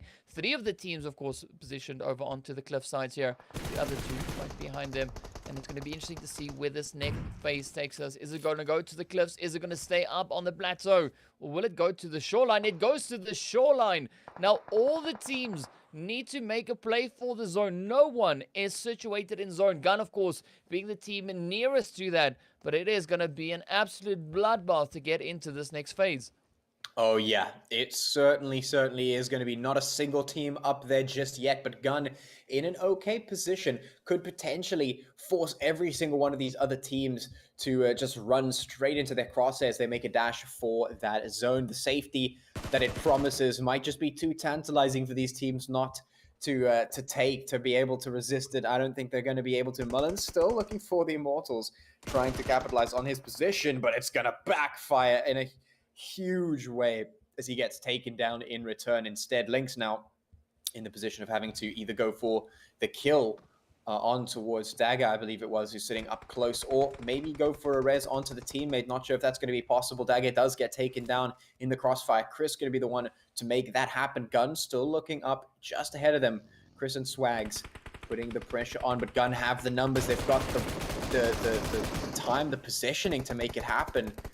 Fia, of course, putting the shots in towards Swags. An instant thirst from Pounds. Darkness goes down as well, and Gunner looking to be able to hammer this one home. They're in a position to make this happen. Chris not going to be able to survive in that blue, of course. Now it's Ultra 6. It's Immortalz up against Gun, but they are in no position to push up into the zone. Gun could probably just kick them out, keep them at bay, throw them to the wolves.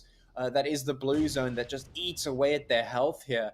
that could be what we're looking at. Lynx trying to fight it off, trying to use the meds to out-heal the zone, but it does not work. We've seen it time and time again. The Immortalz trying to fight, trying to do whatever they can to make it work, but I'm not sure if this is a successful fight. They might just be doomed for failure.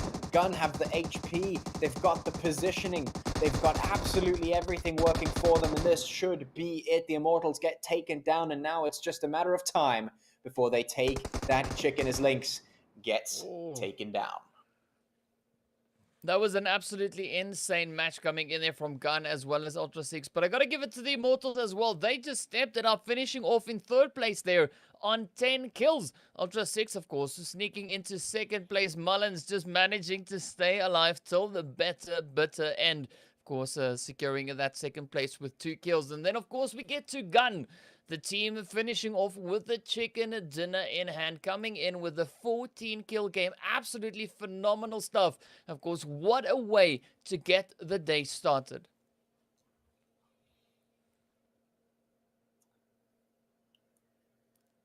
Yeah, absolutely. Absolutely exactly what we wanted to see. So pressurizing zones going this way and that, up and down, all over the show, forcing the teams to perform in such a big way.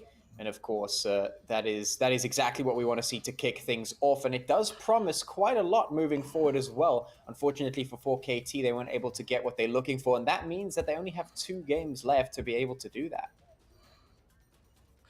Yeah, that was really, really, really. I'm actually waiting to see the updated standings to see exactly where they are and what they have to do. My highlight for today is pretty much just following the progress of 4KT and seeing how and whether or not this story is going to be a fairy tale story or a nightmare. So that's what my excitement is for me. But big shout out to the guys from Gun, Gamers Unite Nations, for coming up with the winner chicken dinner.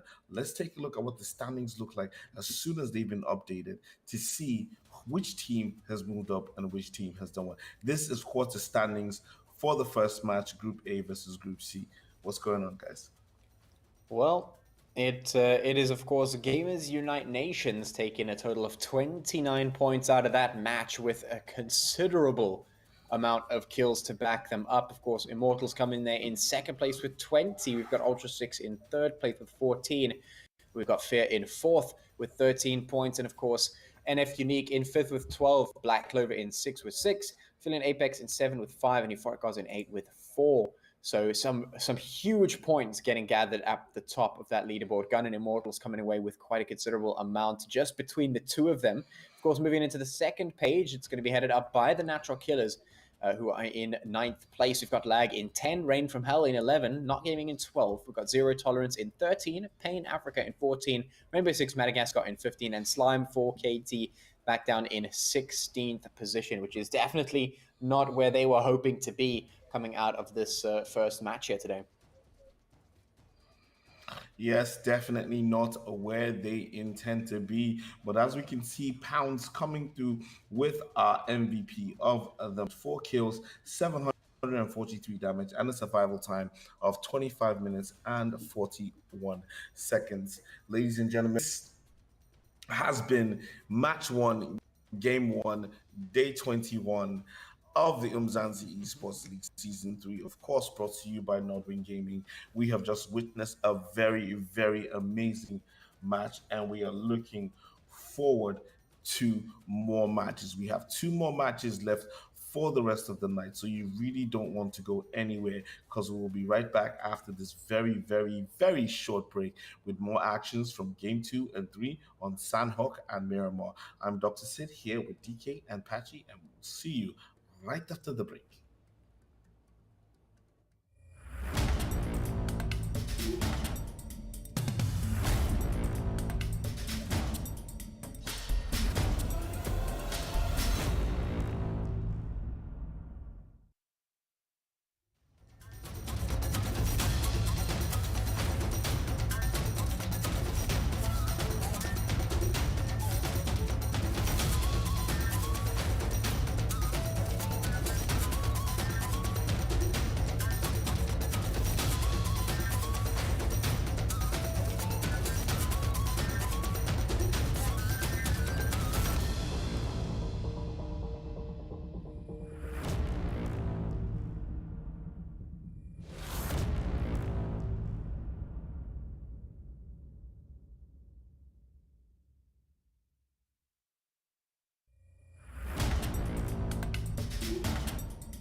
Welcome back to the Umzansi Esports League Season 3, brought to you, of course, by the amazing Nodwin Gaming. This is the PUBG Mobile tournament. We are watching a full story unfold as teams are fighting for their place in the final round. We have seen a few teams come through with some amazing plays. Some teams have not done as well as they could have, but we have two more matches, so it's not over yet. We have opportunities for people to make it into the next round. Let's take a quick look at what the standings look like after game one. DK, do you want to talk us through what's happening here? Well, it is looking like a pretty strong finish coming in from Gun as they pulled a 14-kill match, putting them on a grand total of 29 points. Immortalz, of course, also just bringing an absolute stellar performance, coming in there with a 20-point to 10 placement points in that third place, of course, which they finished the match in. But this is once again where we see that kills matter. It does absolute wonders for your points and your placement. As you can see, even NFxUnique, they finished up in 5th place, but they were able to secure 8 kills, which of course resulted in them being able to get in at the 12 points. So this is making that top part of the leaderboard really tough, because we see teams moving in and out of position, back and forth, as the points come in, as they have a pretty good game. Of course, they start advancing on. And the teams that are having a little bit more of a harder time are the teams we're seeing on the second page. But as we've seen now, just based on what we've had in the previous days and the previous weeks of this round, it is so unpredictable to figure out which team is going to be playing a strong Erangel game. We've seen numerous teams step up and deliver on that front. But of course now, especially looking onto the players here from Gun, this was the first time that they brought in a really strong performance over on towards Erangel. They've had some good Sandoks, some good Miramars. So there's quite a bit of a spread around the board. And of course, Pounds being our MVP from the previous match, coming in with a 4 kills, 743 damage, and a pretty decent survival time there as well. So I'm curious to see what the teams will bring in, whether or not we'll have any continuation of momentum coming in towards Sanok. Yes, it is a slightly smaller map. Yes, it is a slightly more aggressive map. But as we've seen now, the teams showing their colors every now and again on all the different maps. So there is definitely that possibility that we are in for quite a bit of a surprise as we move on. If we just look back at what we had in last week, this is where we saw Gun grab one of their chicken dinners, of course, coming in with an 8-kill play over on towards Sanok. So definitely that potential is there. Are we going to see it? I don't know. Are we going to see 4KT step up and bring a chicken dinner home again? I don't know. We're going to have to find out. Well, we can't wait to find out. And like I said, for me, my highlight of today is to see 4KT's progression through these next 2 games to see if they can, because that's like one of those stories when you think about comebacks, when you think about competitive gaming, teams coming up from obscurity and making it into a position that gives them an opportunity for glory. And thinking about glory, I think the makeup of the teams, of course, they span across the various African countries. It'll be nice to see the competition spread across the continent, not just people in South Africa, Southern Africa, or Madagascar or Mauritius, but you see where spread West Africa is in there a little bit. It's nice for viewership and following. So, like I said, I'm rooting for you guys. We've got about 20 seconds before the plane leaves for Sandhawk. And just as I leave, as a parting question for my man Patchy, what do you think is going to happen? And I will see you guys after the match. All right. Well, thank you so much, Dr. Sid. And in response to your question, that's it's a pretty wide open question there. What do I think is going to happen? Well, I think we're going to have some players jumping out of a plane. I think they're going to hit the ground. I think they're going to go run around and get some guns. I think they're going to shoot each other with the guns, and I think there's going to be one team right at the end of shooting each other with guns that gets a win, and they're going to be so happy about their win. They're going to be so hungry after finding it out with all of these players that they're going to go and buy themselves a lovely crispy chicken dinner, and they're going to eat that, and they're going to feel pretty happy about themselves. I think that's what's going to happen. But to actually answer your question, I honestly can't say 100%. We've been talking about 4KT a little bit, and then you say you're looking out for them. Honestly, we were chatting a little bit behind the scenes about this, but I don't know if I can be 100% convinced just yet if 4KT is going to be able to pull it off, because, of course, they have this game, they have the next game, and it's quite a tall order for them, and they're already being chased down. NFxUnique, Terry just chasing Andrew bit by bit, moving forward, looking to just absolutely wipe him out. They do not want to let 4KT run around and disrespect them like that, because that's really what's going out here. 4KT, obviously, they want to put the points on the board, but if these teams let them do that, if they let 4KT get out of relegations, that's a little bit of BM right there, because these guys haven't been pitching up, and if you let them move on into the next round, then it's going to be a little bit of a question mark above your head. So these teams definitely want to put the nails in those coffins super quick. We've already had Chris hitting the deck, and Argus and me from Fear also going to hit the deck as well. So that's a lot of shots coming through. Swag's trying to put the rest of the hits in towards Rain from Hell there. So we already have some fighting straight off the bat, which is amazing to see. It is, of course, Sandhawk. So we do expect the quick pace, but this is really good to see, and nonetheless. I mean, Fear now rushing up pretty fearlessly there, but of course, you can see King now, the last remaining player for the team here. Swags gets taken out. Rain from Hell just raining down fire onto the players here from Fear over in towards Paradise. Of course, they have taken quite a bit of a beating in the process. August getting knocked out. Neon pretty low on health. But Jin still sitting on a very decent health ball. They're still being able to make a decent play. But now we see Lag also looking to push in, looking to sneak on up and get a few of those points. And of course, still waiting to see that 15 kill play come in. But here we go. Lag starting off strong as they rush up in towards King, putting them down and sending Fear right back into the lobby. Now it opens up the field a little bit there for Rain to just stretch their legs a slight tad bit, but of course still be cautious because they do have the team of Lag looking to push into this region as well. They did already find the first shot in towards the players there. Of course, finding it, they head in towards King now. I'm waiting to see what Lag is going to be doing and whether or not they're going to be pushing up aggressively, because we do have quite a bit of awareness coming in there from Rain, as they now are pretty aware that Lag is with them. Yeah, it is definitely going to be an interesting one to see what decision will be made here by Lag. They've got some numbers, they've got HP, so they could certainly make it happen. Zero going to be jumping into the compound, followed by Fantasy Heyman, also coming in from the back there. So they will all be pushing up together as a squad, looking to support one another as they make the push in towards Rain from Hell. We'll see if they go for the attack or if they just take control of some of the compound. It looks like they might do that instead, because, of course, there is a little bit of space to utilize here. Maybe just positioning themselves a little bit better behind that cover in order to take a more prolonged fight up against Rain from Hell. So we'll see how it pans out for them. You can see Neon just spotting them out and keeping a check on where they're going. Rain from Hell, of course, getting a little bit of loot and, just keeping themselves up there to make sure that they can take this fight. Argus, I think, is not really in a good position there. I'm not sure if he's going to be able to get out of the corner, but certainly the rest of the team up in the house just over the other side of the wall, they're going to be quite happy. And they've got the HP, no problem. Argus very low on HP himself, though. He's going to have to hopefully reposition unless he gets caught out somewhere. We'll have a look and see. In the meantime, of course, we'll wait and see where the rest of the teams start to take fights, because, of course, things have started to calm down just a little bit. Nothing happening in the kill feed just yet.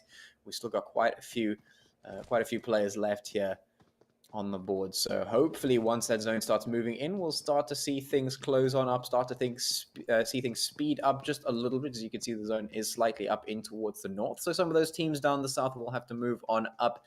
Ultra 6 being one, Rainbow 6 being another. Aphelion and Apex also need to make their way across. We've got the Black Clovers off in towards the west there.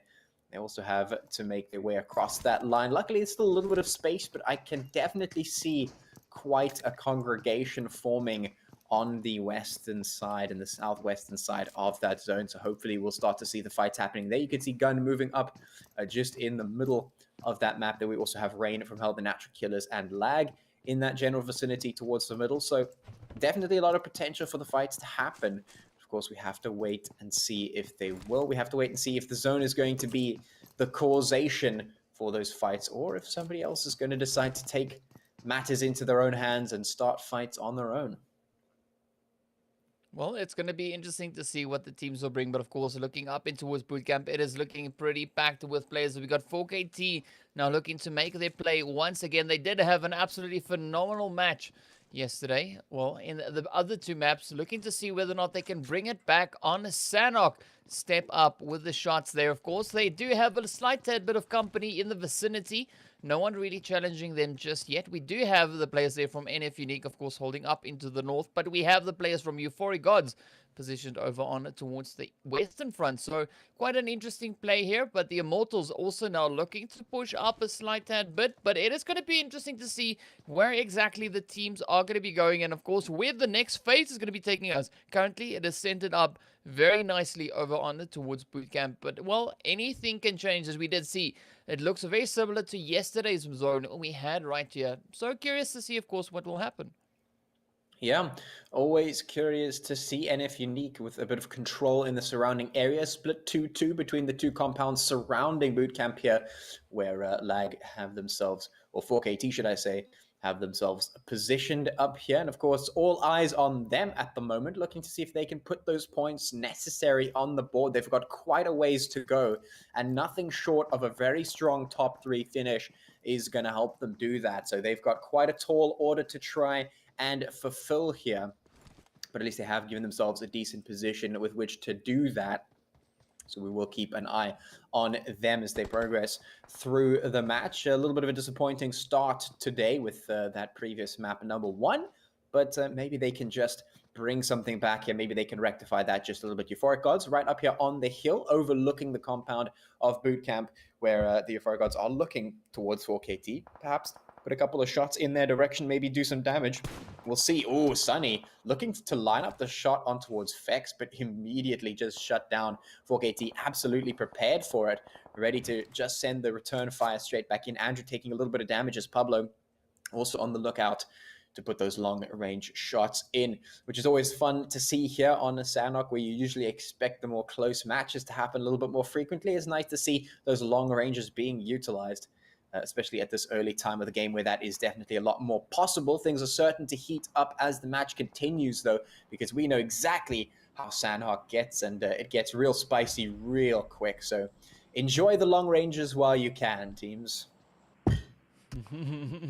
Yeah, it's going to get pretty hot pretty soon.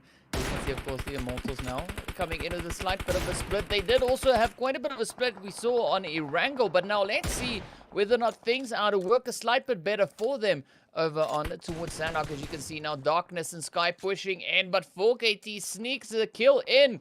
Of course, putting down a Hunter, and well, just reducing the numbers there of the Euphoric Gods by 1.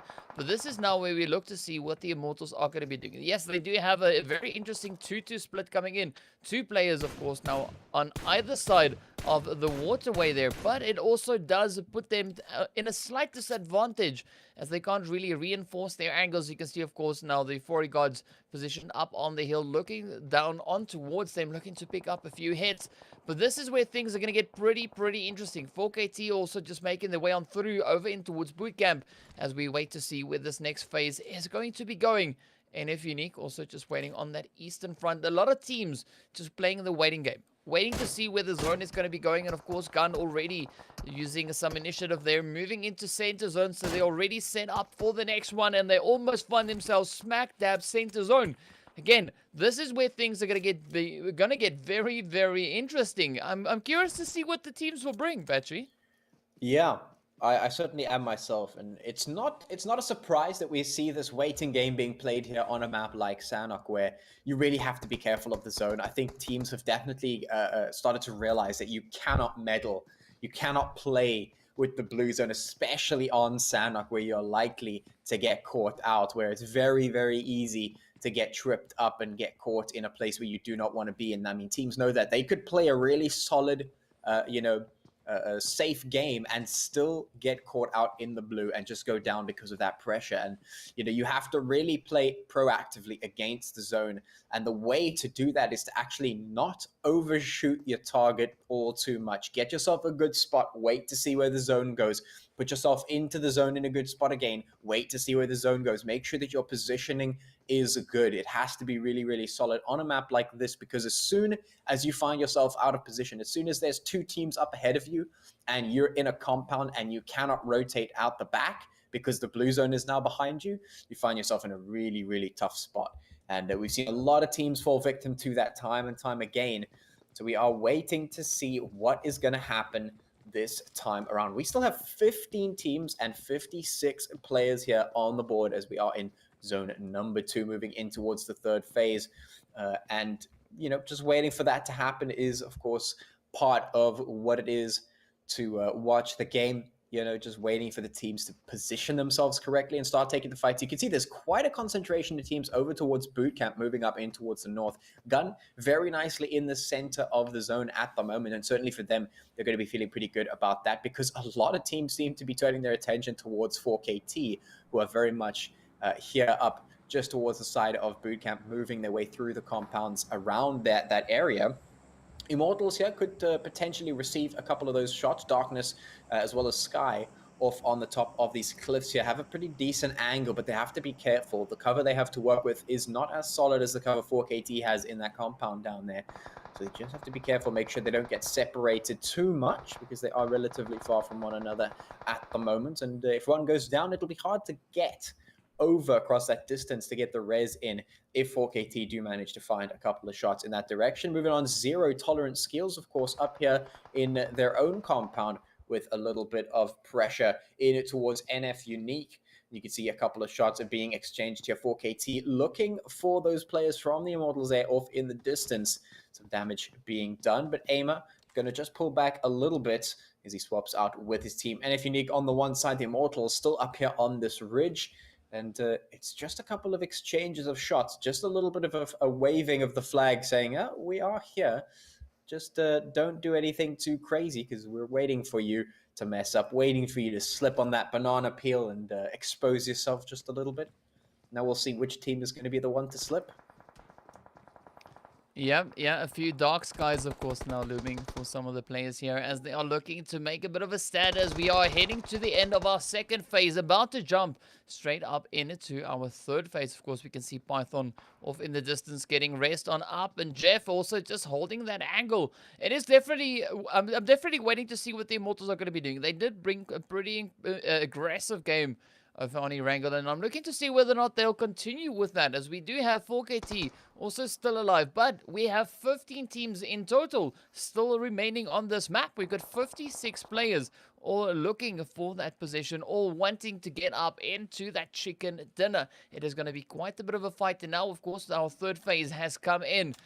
The Immortalz still holding their position, keeping a very watchful eye, and they're waiting for 4KT to move up. So I have to say, this is a very interesting play coming in from the Immortalz. They've been able to establish that they've got a team up ahead, And they're not doing anything foolish. They're playing it safe, playing it calculated, and waiting for that opportunity to present itself. And I'm sincerely hoping for them that that does pay off. As we can see, of course, that zone has shifted a slight tad bit back up in towards the northeastern side. So there's no dire need for them to rotate just yet.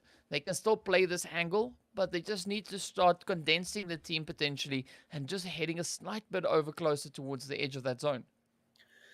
Yeah, the Immortals have formed quite a barrier here up against the coastline towards these cliffs, really waiting for someone to feed into the trap that they've set. But unfortunately, they do have two teams to contend with. Of course, they have 4KT right up here who have been drawing their attention for quite some time, but also NFxUnique in a position on the eastern side of that zone where it is going to be difficult for the Immortals to get across. Once they do start condensing and pushing over across that line to get into zone, it might just be a difficult time because both of these teams still have their crosshairs aimed in that direction. Speaking of crosshairs, Rain from Hell in the crosshairs of Black Clover, triggers being pulled and teams getting damaged here at the moment. You can see Jin having hit the floor there. Because Rain from Hell have already lost one of their players, they only have two more remaining alive at the moment to make something happen. The Immortals not getting hammered there by Fex, who's moving up 4KT, assaulting the line of defense of the Immortals and being very successful at it. The first coming in for the first one, and the Immortals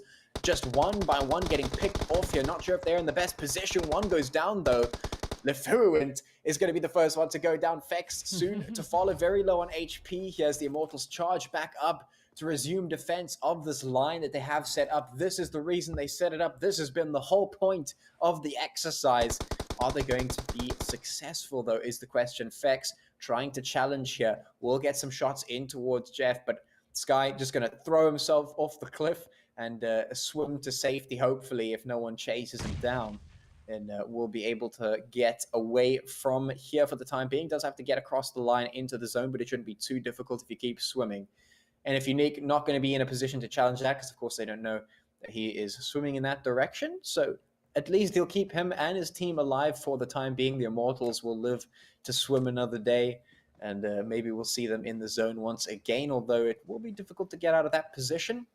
Still has a little bit of time. We are moving in from zone 3 to zone 4. So, yeah, any later than this to get back into the zone, it basically is done and dusted for you. Of course, 4KT having won that fight will be quite happy with that prospect, and they're just moving up to clear everything out, make sure that Immortals have indeed rotated away before they move across the line into that zone. So the long cat and mouse game, the long waiting game of patience has paid off for 4KT here, not overextending until the last moment where they can just swarm across and take the fight. Now it's up to NFxUnique to try and lay down a little bit of fire, lay down a little bit of pressure on towards 4KT as that blue zone moves up right behind them. Of course, as that blue zone does move up, it is going to shift, and here comes the new zone up towards the north.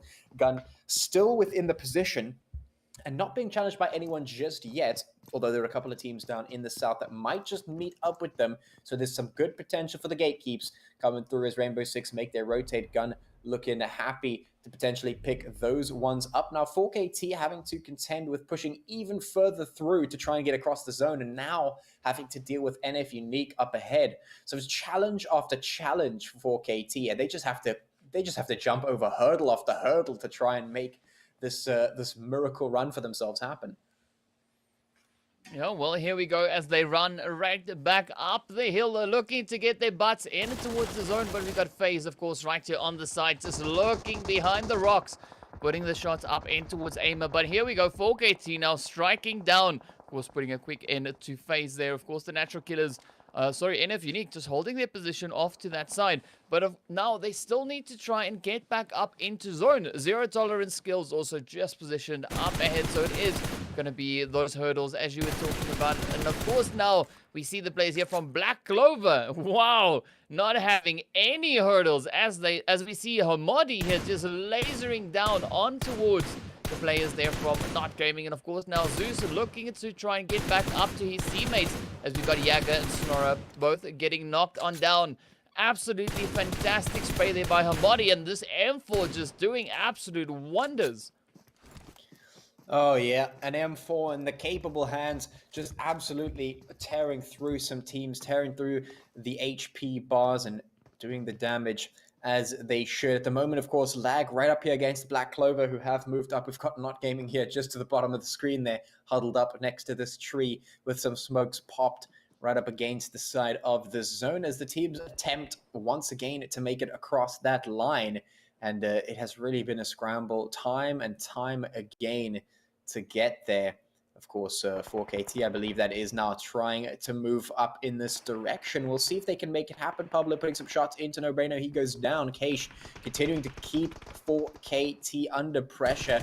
And then these guys have just been really going ham here. 4KT having to come off the hurdle, but it's just so many teams that are looking for them. So many teams looking to deal them damage. And it's just too much to handle. Sky, the last player left here in the middle of the compound. 4KT moving up on the one side, Not Gaming moving up on the other.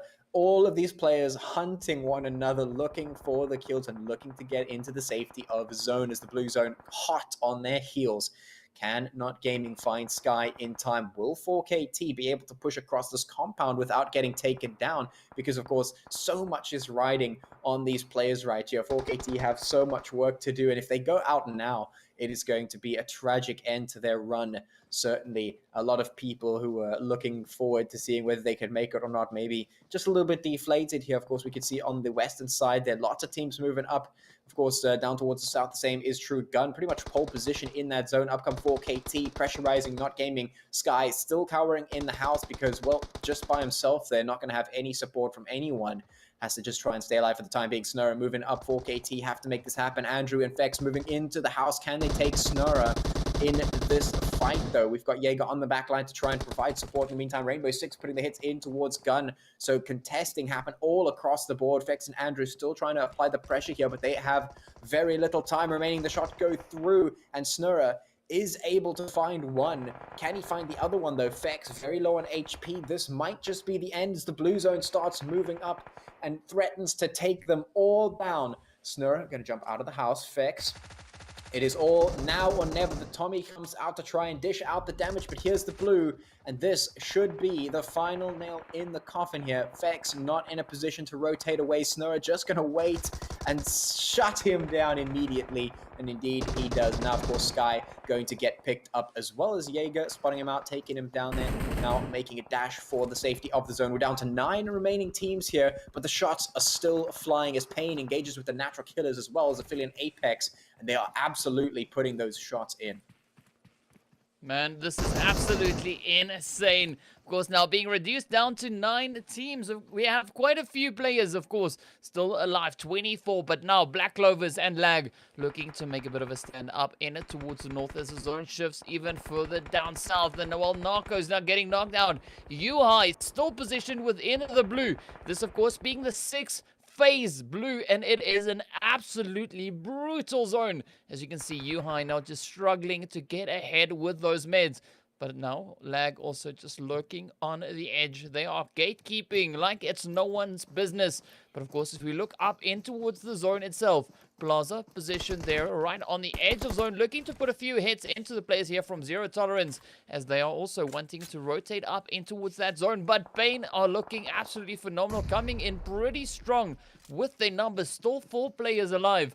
And they're going to be looking to capitalize and dominate on that zone as they now start moving in from the east. But in the meantime, Zero comes in, puts the shot straight up in towards Kage. Of course, reducing the teams now down to 8. As we did see a quick abrupt end there coming in for the players from Apex. But of course now El Chapo looking to cause a little bit more pain, taking a few hits, but just managing to escape in behind that rock. The remaining 8 teams, of course, now all going to be looking to squeeze themselves up in towards the zone. And this is where Lag is looking to capitalize on the sheer chaos up ahead. As Zero is applying the pressure onto Bane, looking to pick up the hits. And of course, we see now Kingerman getting knocked out once again. Zero on an absolute roll, taking down Beast, looking to put the shots up in towards Hanad.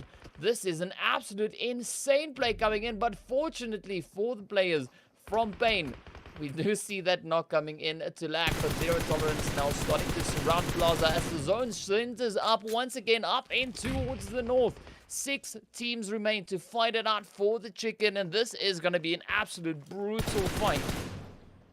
What an absolute bout of chaos and insanity all across the board. 5 teams remaining, but man, oh man, we have now devolved into nade tossing behind rocks is what's going on here. Kingdom going to get knocked out by Quara with a nicely placed grenade. The Molotov burning everyone alive behind this rock. And it is really just going to be the battle of the rocks here as everyone's cowering behind whatever they can find, tossing the nades, trying to put the shots in lag, trying to assert dominance here in towards the top of the zone as they have managed to just barely scrape across. Pain still hanging on for dear life as they make their rotation up. Gun still here for some reason, somehow managing to stay alive here. Plaza not having gotten taken out in the chaos and still putting the shots down in towards lag. So Gun still in this one, vying for potential, for a guaranteed top 3 finish, but a potential shot at taking that chicken because everyone is struggling at the moment. Pain now scrambling to get across in towards that zone. Lag just barely stepping across. Plaza going to be battling it out with the blue, it looks like.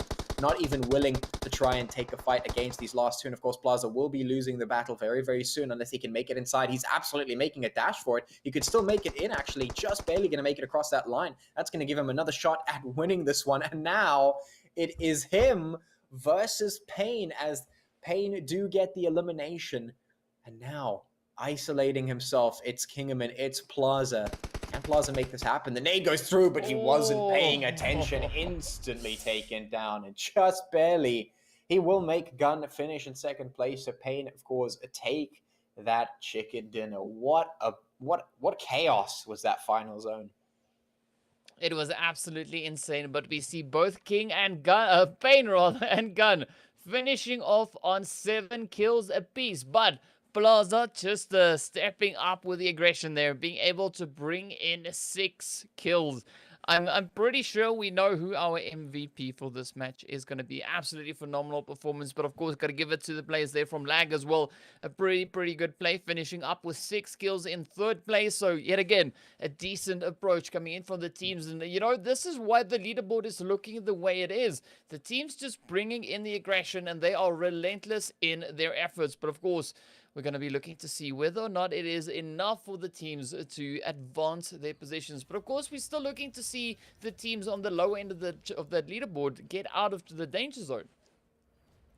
Yes, we're hoping that they do get out of the danger zone. I was so rooting for 4KT, but I saw them go out. I hope they have enough points to make it into the next round because, like we said earlier on, they have one more game left today to be able to make it into the final rounds. It's so fever pitch right now. I cannot wait to see the updated standings to see exactly what's happening after game 2 because once we see that, we know exactly if 4KT is going to have an opportunity to make it to the next round. Wow, let us look at that. I mean, woof. Patchy, what's going on here? Talk to us about this. Well, it's Pain Africa stepping up once again, and they do this every now and then, but a lot more recent times.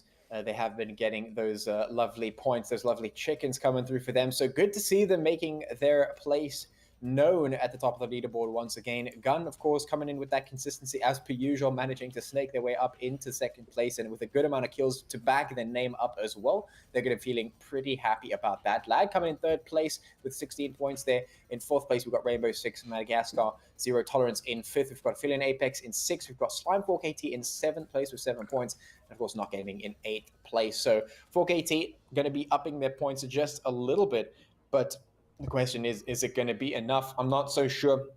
We'll just have to wait for that overall leaderboard, of course. But moving on in towards that next page, it's Black Clover taking up spot number 9. In at number 10, we've got Ultra 6. In 11, we've got Natural Killers. In 12, we've got Rain from Hell. In 13, we've got the Immortalz. We've got the Euphoric Gods coming in 14. NFxUnique in 15. And Fear in 16th position there. All of them coming in with a couple of points here and there for themselves. So at least there's a little something for them. But the MVP going to Plaza, of course, it has to be coming in there with 6 kills and 945 points of damage done with a total survival time of 24 minutes and 32 seconds, getting him and his team up into a pretty solid position on that leaderboard and making sure that Gun will certainly be moving into the next round. They are pretty much solidified in their position, pretty high up on that leaderboard. So now the real question is, you know, is the miracle run still possible? We have one game that 4KT has the potential to put points on the board. And once again, I don't know if it's going to be possible. It really looked like the teams were out to get them. They were hunting them. They were not letting 4KT get away with anything. And you know what? I've just been informed that actually updated. The teams still have one more week of round of play. So this is the second to the last week. So if 4KT don't do it this weekend, they still have an opportunity to do it next weekend, which we'll be looking forward to. But we'll get back to that when we come back from this break. This is the Umzansi Esports League Season 3, brought to you by Northern Gaming. You're watching Dr. Sid, Patchy, and DK, and we will see you right after the break.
Welcome back, ladies and gentlemen, to the Umzansi League. This is season 3, brought to you by Nordwind Gaming. My name is Dr. Sid, here with DK and Patchy, and we are ready for the final game of tonight. But first of all, let's take a look at what happened in the previous match. Yeah, and as we left off on that, it's of course Pain Africa taking a very nice chicken dinner there and getting themselves 7 kills to boot as well for a total of 22. Gamers United Nations being able to get their way up into that second place to complement their 7 kills as well, giving them also the second place. And off of that game, Lag Esports coming in 3rd place with 16. We've got Rainbow Six Madagascar with 13 points in 4th place. Zero Tolerance in 10 with 10 points in 5th place there. Aphelion Apex with 9 and 6. We've got 4KT with 7 points in 7th place. We've got Not Gaming with 6 points in 8th place. So of course, quite a bit of work being done there by those top teams, but not exactly what 4KT was looking for, of course, heading off into the second page. It's Black Clover with 5 points in 9, Ultra 6 in 10th position. We've got Natural Killers in 11th. We've got Rain from Hell in 12th, Immortalz in 13th position. We've got Euphoric Gods in 14.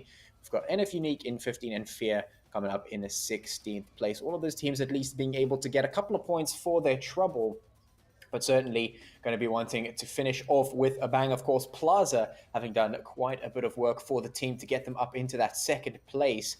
6 kills and 945 points of damage with a survival time of 24 minutes and 32 seconds. Going to get him that MVP for game number 2. But of course, we still have game number 3 coming up, which is of course going to be Miramar. And so we're going to be settling back into a little bit of that comfy position for a lot of these teams. But the question still remains, 4KT's journey, as you mentioned, Dr. Sid, still going to be continuing in the weeks to come. But still, every opportunity to get points is one that they have to try and take.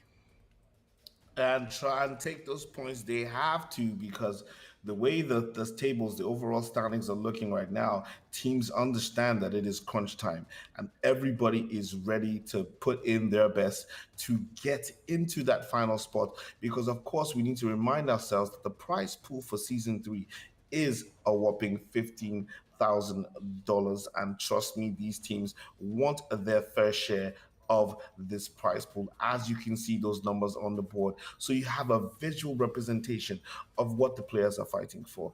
I'm super excited to see teams going hard and putting in their best to make sure that this is an exciting tournament. And as we've seen so far, we've got some amazing plays. I mean, look at Lag Esports going ham in the last game and obviously coming up with some very, very, very interesting strong points right there.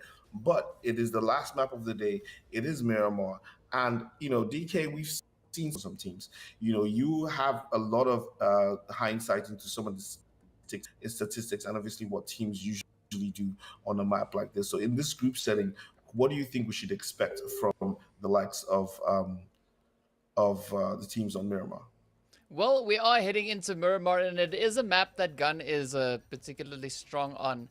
So I would not be surprised if they stepped up once again. Already they've been showing a really, really aggressive push coming in today. And of course, we know why they're pushing. They want that top spot. They want to be sitting at the top of the leaderboard. And they are so, so close to accomplishing that. And I think that is what they're going to be pushing for in this next match. This is where they're going to be pushing to take that pole position.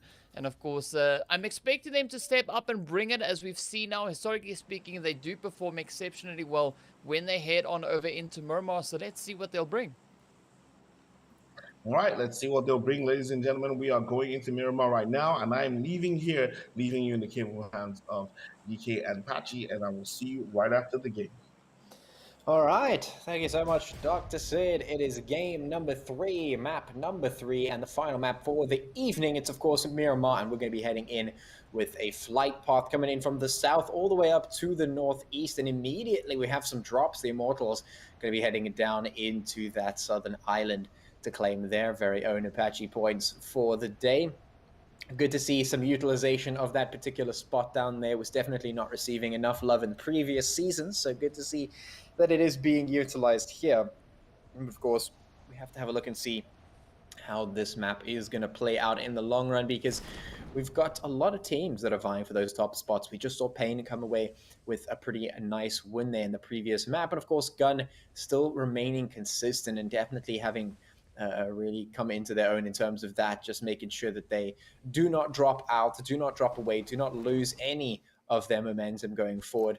The same cannot be said for 4KT, though. They did pick up very nicely last night, but today not really finding the wins that they were looking for. Of course, they have one more chance to do it here for this week, and that is, of course, going to be in this game. Now the zone going to be going all the way up to the north and force quite a long rotate coming from a lot of those teams that drop down into the south, especially my boys there from Immortalz, who they did get the patchy points, but was it worth it? Well, it will be. It will be. If they can survive this, maybe make a long rotate through Velodomar, up to El Pozo, who knows? Who knows? They're not in the worst situation, but they certainly do have to find some vehicles. Otherwise, it's going to be quite a long sprint, and they're going to lose quite a few calories getting up back into that zone.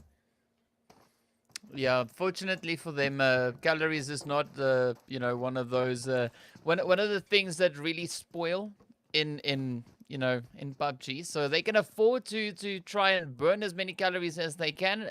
Eventually they run out of time before they run out of those calories. So it is probably an effort. It's probably something they can put some effort in looking to accomplish. But it's going to be an interesting rotation nonetheless with that zone all the way up in towards the north. But it's pretty curious to see how open the edge of that whole western side is. We did have the flight path, of course, coming in on that off angle. So I'm curious to see if we're going to have any teams looking to move into those open spaces and just spread themselves out. Otherwise, it is going to be a heavily congested zone or edge of zone as these teams all try to make their way on in. Yeah, certainly will be. We can see Dagger with his crosshair pretty much trained in towards Osiris, waiting for him to just come out the front of that building and expose himself just long enough to put those hits in, waiting for it. He could see Osiris moving in the background, but is he going to be able to find that shot? He's so ready for it. He's so waiting for it, but not going to pull the trigger when Osiris does decide to run out of the building. So Osiris will be alive for the time being, just looting himself up, getting himself ready, not too concerned about the imminent danger that is Dagger, who is hunting for him at the time being. But it is pretty much just these two guys sitting here. I don't see any teammates in the surrounding area immediately, so of course it's just these guys. It is Dagger, it is Osiris, and we'll see who's going to come out best in this one. Immediately, Dagger going to be putting quite a bit of damage in there, giving his position away. But now, with that health advantage, should be able to do quite a bit. Osiris automatically just going to pull out that nade and get it ready. Sees the charge from Dagger, backs off just a little bit of a cat and mouse game going in, but Osiris doing quite a bit of damage there. And, well, that is pretty much done and dusted there. Dagger does get taken down. Shylock also trying to put a couple of shots through there, but it is quite a challenge up ahead of them. They already have lost Neon, who is down, and I'm not sure if they're going to get to him in time to be able to get that res in. The other player is getting there and trying to get the sprint there. Argus making it happen. Shylock trying to put those long-range shots in, but with the UMP and with no scope, it is very, very difficult to make it happen. Neon just about to run out of health, and it looks like just will not be reached in time, which is a little bit of a blow there. Quares coming up, right up to Argus. About to peek out, just waiting in the corner, spots him out, takes the shot, not even able to get any return fire in. The Thirst comes straight through, and Quares going to pick that one up for free. Basically no contest. Shylock absolutely going to have to abandon whatever it was that was going on there because, well, there's just too much right up ahead of him to try and brute force through. So he's just going to be on the rotate and retreat away from that one. Good to see some early fights happening once again. Definitely has been pickup of the pace. And there it is. Quara not going to let him get away for free. No, thank you, sir. You're not going to be able to get a freebie. We're just going to pick you up and get that kill as well and reduce those numbers just that much more. Yeah, I mean, we're seeing some pretty interesting plays coming in right off the bat here. But now we look to the zone to see where the team rotate up. We've got Payne, of course, positioned down in towards the south, and a few more teams just on those outlying regions over towards the south, but also up in towards that far northeastern side. So we have Zero Tolerance Skills as well as Rainbow Six Madagascar positioned just outside of zone. So I'm going to be looking to see what Fear, Ultra 6, and of course NFxUnique are going to be doing with their positions. Are they going to look to fortify it in anticipation of teams potentially on the outside of that zone looking to push on in? Or are they going to try and rotate in? As we can see already, Chris looking to push in, set up that anchor point so they are prepped and ready to roll once we know where the next zone is going to be taking us. As we can see, of course, that blue zone is closing on up. But I'm curious to see also what the Immortalz are going to be doing. They are quite far down south. They do have a clear rotational line if they head along that western front, looking to push back up in towards El Pozo. But I'm pretty sure, depending on where the next phase goes, you know, they might alter their route. Yeah, could certainly do so. Hamadi moving up and looking to spot out those players just absolutely running for the hills there. Going to try and put that shot across toward them, but not going to land it. So for the time being, they will escape there. Hamadi just going to move through the rest of these buildings. Still got plenty of teams still alive here on the map, still ready to get things going. And I really hope that we start to see the pace getting picked up here. Because, of course, it's all nice to watch the rotations. It's all nice to see the teams losing those calories with the sprinting. But what we really came for is the fighting. We came for the battles. We came for the action. And, of course, as you can see on the map there, the zone has moved slightly towards the north. And the teams are starting to congregate more central in towards that zone. Things will certainly start to heat up bit by bit. Still plenty of space in that zone. We're very early on in the game, but I certainly hope that we see a little bit of initiative getting taken by some of these teams. We saw it a little bit earlier with a lot of teams going out of their way to hunt down a 4KT. Certainly could be the case here as 4KT making their way up from the southwest. Just behind them is the Immortalz, or at least two of the players from the Immortalz, as the other two, Darkness and Sky, are going to be making their way up as well, just barely out of that blue for the time being. Euphoric guards also moving in from the southeast, and of course you can see 4KT running in parallel with the Immortalz, just keeping their distance away from them, making sure that they're not getting entangled in any unnecessary vehicle battles for the time being. 4KT is still alive, they still have their numbers, but for how long is going to be the question. Are they going to be able to find some points here in the final game of today, or will they be losing their lives a little bit too early like we did have in the previous game?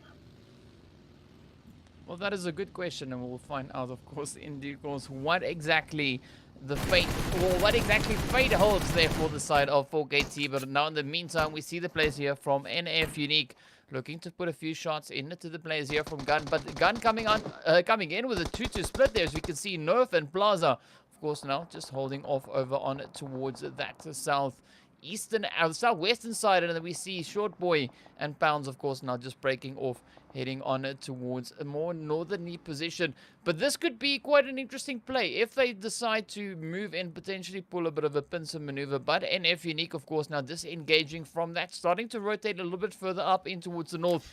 Gun are now looking to assess the situation before they make the necessary moves, and Fear also now just looking to fortify their own position just within the north of the center zone. And quite a few teams still looking to push in, as we have everyone now just funneling on in. And this is where things are going to get pretty tough. As you can see, Gun now choosing to rotate up into center zone as well. But we have the players there from Black Clover and the Natural Killers positioned right in front of them. Yeah, it's very much characteristic of Gun to want to move into the middle there and try and take pole position. But of course, they will be running into a little bit of contest. But Gun, they don't want to back down from the contest. No, sirree. They're going to be moving up and taking the challenge, seeing if they can put Black Clover down right here and take up their compound for free. Well, not for free. We're trying to work hard for it. But Pounds scouting it out, getting some numbers, getting some movements here, reading it back to the team as they get prepared for potentially relieving Black Clover of their compound. We'll see if they can make it happen. Black Clover have taken up residence here and are willing to defend this one. We'll see how long they can hold on to it with the likes of Gun, challenging them for their spot.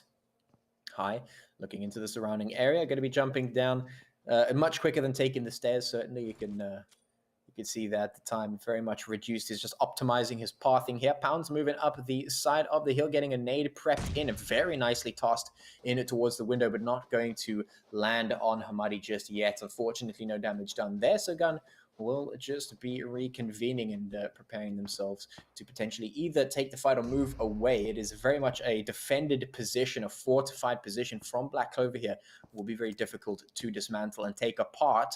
Not impossible, though, so Gun could potentially still make it happen, although maybe content to just move away for the time being, not seeing any gaps or openings in Black Clover's defenses just yet. We still have plenty of teams on the board. The zone is very much lots of space, very large, no problems in terms of spacing. But Gun, are they content with just wherever, or do they want to fight for the exact location that they're looking for? It looks like they're going to have to rotate away, looking for a better spot to hole up in, which certainly seems to be the smarter decision, of course, to go and reconvene with the rest of their team as they make a decision on where exactly they want to go. Not having access to the middle of the zone, they will have to find another place. In the meantime, Shoto looking for the shot over towards Pablo, who is retreating into the distance behind those rocks. Will stay alive for the time being. Sunny also making a dash for it, and Shoto maybe looking to put a bit more damage in that direction. See if he can make it happen. Is trying to put the shots across Chris. Oh, he spotted out both of the players from Gun and absolutely destroyed them. That Gun just tearing through their HPs, and now Gun on the back foot. Been taking two of their players now. Pounds under pressure. Chris comes up. The shots come through. Chris does go down, but immediately the rest of the team is there to capitalize. Immediately coming in for the support. Me goes down. Short Boy Slim very quick on the trigger there, but how much longer will they be able to hold on? Plaza getting revived here. But time is running out. Me does get taken down by Lag. Third-party shots are very, very big in this one. Chris and King, of course, making sure the revive happens towards Chris to get their numbers back up. But Gun very, very much caught out trying to come into this particular spot here. Now it's Plaza and Short Boy Slim to make something happen. They're dancing around, jumping around, lots of damage done, but nobody goes down just yet. It's just a matter of time, though. Fear very much have control of this compound, ready to flush Gun out. But Plaza and Short Boy Slim, they're going to have to try and make something happen. They don't have many options here, and they can't really run away at this point. They just have to face the challenge head on. They have to take the fight. But of course, being down on HP is not going to be a good position for them to be in. A nade gets tossed straight in. Plaza not going to get hit by it, but he is so low on HP. There it is. The nade lands, and down he goes. Short Boy Slim, the last player left for Gun. Swags gets mollied alive. Gets taken down there, but well, it's just one player to have to worry about, and Fear should be able to take him down. He's watching, and he does get the peek. Instant double peek coming out from Fear, though, to try and capitalize, but Short Boy Slim still alive, doesn't go down. Half HP here to try and force the rest of this fight to happen. Playing super, super carefully around these corners, going in for a little bit of a thirster. He knows that he has to put the points on the board because of the off chance that he gets taken down here. He has to make sure he's got the points for the team. So much damage done, retreating behind the cover just to keep himself alive, playing absolutely cracked. But is it enough? It is! He gets the shot. He lands it in the nick of time with 10 HP remaining. He survives, he wins the fight, and he can get his player back up and juice the numbers of Gun just up for the time being. What a comeback there, almost getting taken down, but keeping Gun in the game. Man, that was just absolutely insane. Of course, now with the 3 points Gun has at the current moment, right, we do have that little upset come in. Okay, so we already know what that upset is. We're just looking to see by how much Gun can increase the points. Because currently they're 1 point. Just there's 1 point difference. But now, as we hop on over to the players here from Ultra 6, Zero Tolerance and Lag, we see them positioned right here on the edge of this eastern zone, just barely within zone. This is still the third phase. We now have the blue zone closing on up. We're about to head on into our fourth phase, and of course this is where things are going to get interesting, as that zone is about to shift up quite unpredictably. We have Gun, of course, now positioned on the edge of zone, but we see Pain and a Black Clover just a little bit further down south from that position, but quite a bit of congestion over on towards this eastern side, as we now wait to see what the zone shift will bring and just how far these teams will have to rotate on out. The Immortalz also looking pretty decent over in towards La Cobreria, but this is where the action is now starting to unfold, as NFxUnique and Ultra 6 are exchanging a few shots in and around themselves. Lag also now looking to potentially move in with a bit of a third party. Lynx getting caught out in the open. Their heads fly on over. Brainer also taking quite a bit of a punishment there Mojo just holding on to the little shack there. We can see a few more players rotating up in the background there as well. So things are about to get super heated as the players are looking to contend, looking to contest their positions. And of course, now that zone just moving up a slight tad bit. We've got about 30 seconds or so remaining on the clock until the blue zone starts closing up once again. But this only means that we are going to be seeing even more crazy action come in from these teams as they're drawing closer and closer together. Of course, now 14 teams still remain, 49 players still alive. And this is where Lag could potentially be looking to reap in a few more points, or rake in a few more points, as they are just playing on the edge there. But the Immortalz also now looking to push on in as they ascend down onto the players here from Rainbow Six Madagascar, finding 2 decent kills so far. And of course, that is their first 2 kills on the board. But also now we see Not Gaming just up ahead. So still a little bit of a challenge here for them. They're not out of the woods just yet, but curious to see what they're going to bring. Also, Euphoric Gods holding up on towards the north there. So quite again, a few teams in contention here. Indeed, a few teams in contention. You can see that kill feed going ham. Pain coming up against Aphelion Apex there. Rusty, of course, down in the ground plaza trying to make the run for it. But the shots coming through and trying to shut him down. Not a very easy prospect as he makes the dash through so many crosses trained in his direction. I mean, what do you expect as it's just a wide open plane at this point. Shots coming through. Sinister goes down. Terry getting exploded into oblivion. You can see Pain taking up residence here. Rusty just crawling around on his hands and knees here. Not much he can do about that. The shots are coming through from all directions in all of these places. Short boy Slim, no.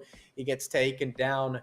The man with the plan, the clutch master of gun, not going to be able to do anything about an explosion in the face. It's just how those work. For the time being, we've got Lag right up here towards this mountain.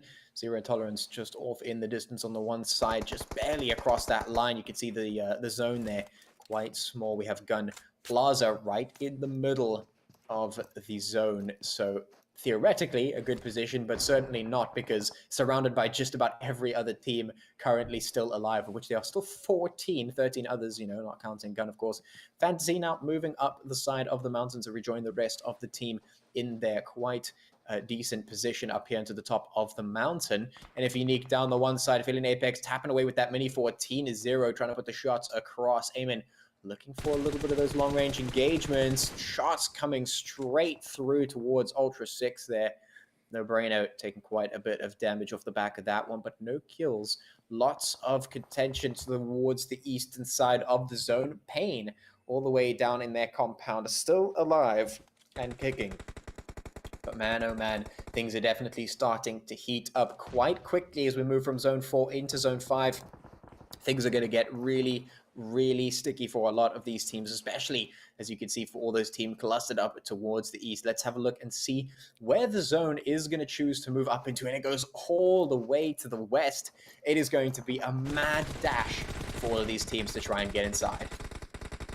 Oh, now this, of course, is where 4KT is looking to make their stand, looking to make their play as they now start opening fire onto the players here from Rainbow Six Madagascar. It is going to be still quite a bit of a challenge as Rainbow Six was trying to sneak around that southern edge to get on in. But, of course, now the Black Clover's up on the ridge line. In a little bit of a compromising position there, as you can see, high up onto that dune. Looking to make a dash, but of course being forced to fall back in towards safety. We have the natural killers also just perched on the inside of the zone. So a really good gatekeeping angle there for them. Now we wait to see exactly how the teams are going to try and rotate up into this one. 4KT, of course, now about to get their rotation sorted, as we can see Aimer now heading off in the direction there of the natural killers. And of course, in the meantime, the Black Clovers are looking to make a stand, still all the way out onto the edge of this blue. But the zone is forcing their rotation. They have to move, but the hits come in. Andrew finding the shot straight up on towards high. Now it is up to Narcos. And see whether or not Narcos will be able to get anything done.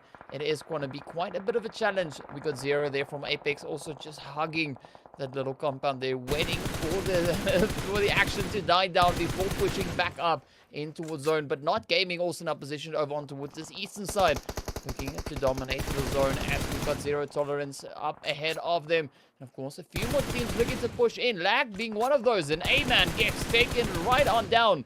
There we go. Excavation now looking to push on up as well. And this is where things are looking to be pretty tough for the teams pushing up in towards zone. Yeah, certainly looking to be pretty tough. We've got 11 teams remaining, so almost in our top 10. Cold sending a good nade over. We've got Zero Tolerance moving up. Euphoric Gods pushing up in it towards them. Let's see if Zero Tolerance can handle the pressure. It looks like they should be able to, no problem. Not Gaming, of course, up ahead of them as they move across into the top of that zone. Chapo taken down by the blue. Zero Tolerance getting dealt quite a bit of damage here. Snurra looking to land some nades in, but the shots coming through from Zavation. Going to put him down, although the immediate clap back from Sky from the Immortalz there. Going to put the damage done into him. Not Gaming trying to hold the top of this zone is going to prove to be very difficult. Hanad goes down that play zone, just doing so much damage. You cannot fight it at this point. 5 zones deep, moving in towards 6. It is dealing far too much damage to try and play around with. Not Gaming, though, looking quite healthy.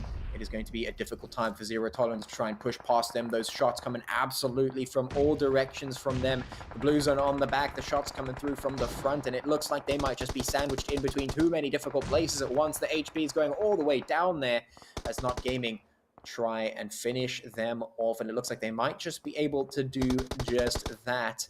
They're very low. Jaeger and Snurra looking for the shots. In they come. The thirsts come through, and it might just be the final moments that they have. Skidoo goes down. Of course, Cold getting taken out by 4KT. We're still playing up here. 7 teams remaining. Vortex trying desperately to get that heal back in. The res coming through for Zavation just in the nick of time, but is it going to be enough? Has to heal up very quickly because the pressure is certainly on.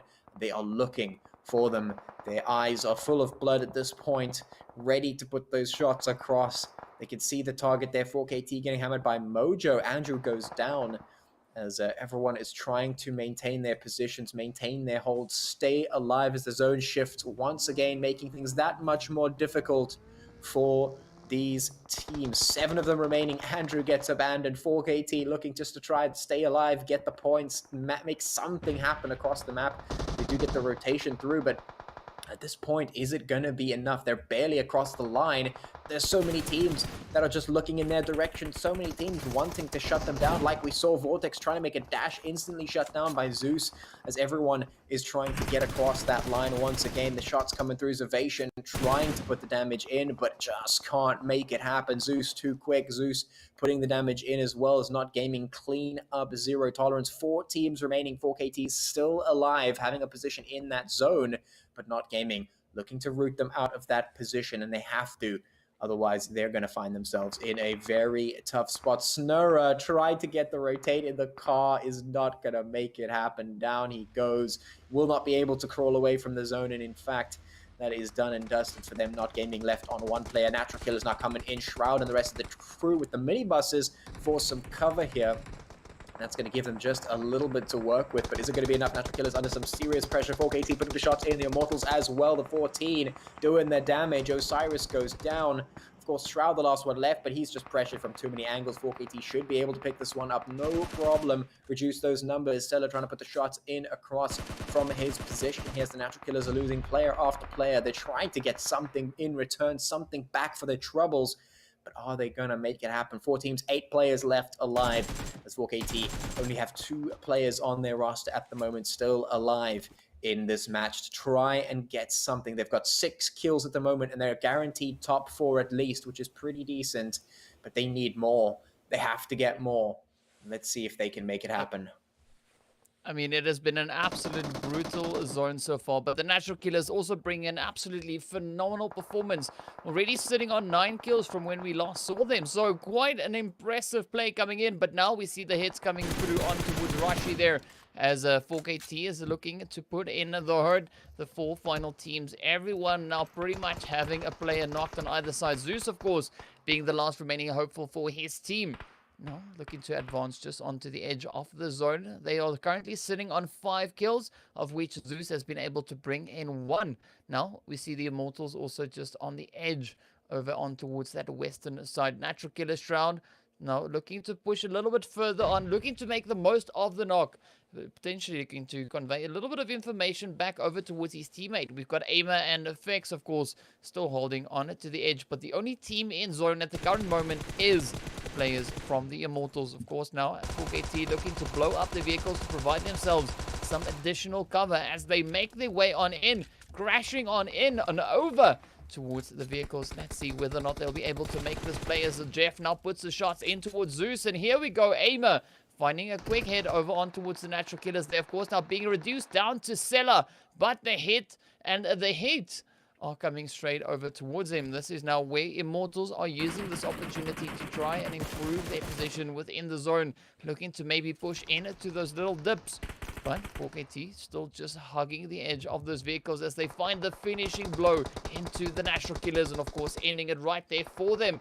This is where we now see the Immortalz and 4KT facing off for the chicken dinner, and 4KT grabs their chicken hands as they finish off on 10 kills. So really, really strong performance, strong finish coming in from the side of 4KT.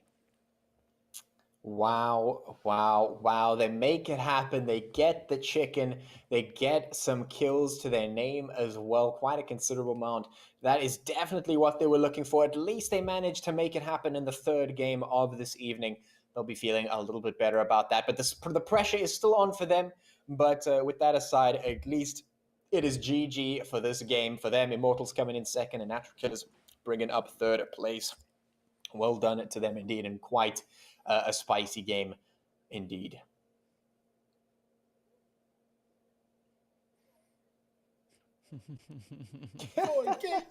We know who Dr. Sid's rooting for. 4KT. I am so happy. 4KT coming through with the winner chicken dinner with 10 kills as well. That is going to put them in some good position. Let's see if the standings of that final match are ready, and then we can talk about some numbers, some names, and numbers. DK? You forgot the flags and logos there, Sid, but yes, it's all on screen, and Slime 4KT pulling out the clutch there with a 10-kill game on 25 points. Will that be enough to catapult them onto that second page? We don't know. We're going to have to wait for the overall standings. But of course, we had a pretty strong play come in there from the Natural Killers as well. Finishing off on 9 kills, putting them right there head-to-head with the Immortalz. Both teams, of course, finishing up on those 19 points. So an absolutely stellar performance coming in once again. I got to say, I'm impressed with the Natural Killers. They had a really good run in this match. Unfortunately for them, zone just worked in their favor. That last little bit of a shuffle they had, yes, that was purely positional play, but I mean, it was good nonetheless. Well done to the guys there from the Natural Killers. And of course, we see Not Gaming taking that 4th place with 13.0. Tolerance coming in fifth there with 9. Then of course, we got Lag and Ultra 6. Both teams finishing off on 6 points apiece. And Aphelion Apex coming in to that 8th position with 4 points to their name. And as we move over to our last page, this is where things look a little bit tough for the players, for the teams. Rainbow Six Madagascar coming in with 4. We got Gun finishing on 3. I was hoping to see Gun finish strong, but as we did see, they were able to find just enough points to bring a little bit of an upset, and we'll see just how much of an upset that was. Black Clover, of course, sitting over into that 11th place onto Pain Africa, NFxUnique, as well as Fear coming in also then with 2 points apiece. Euphoric Gods taking 1, and Rain from Hell getting sent back empty-handed. It has been a pretty tough day for Rain from Hell. But I gotta say though, just looking at how the teams have been performing in this last day of this weekend has been absolutely amazing. And I'm pretty excited to get into next week as we now have a look at our MVP there being Mr. Fex from 4KT, finishing off on 6 kills and 669 damage. Nice. Just 3 kills too many. Otherwise, there would have been a nice roll on 6s there. But of course, well, a pretty decent survival time coming in there as well. And I mean, again, I gotta say, I'm really impressed with what the teams have been bringing throughout this entire weekend, and good to see such a strong comeback coming in from the side of 4KT.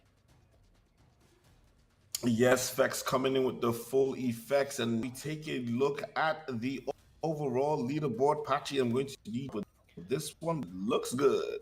Oh man, Gun taking over, just barely 1 point in the lead at the moment. So they have managed to scrape away at Undisputed AE's lead for now. It's 240 points for Gun.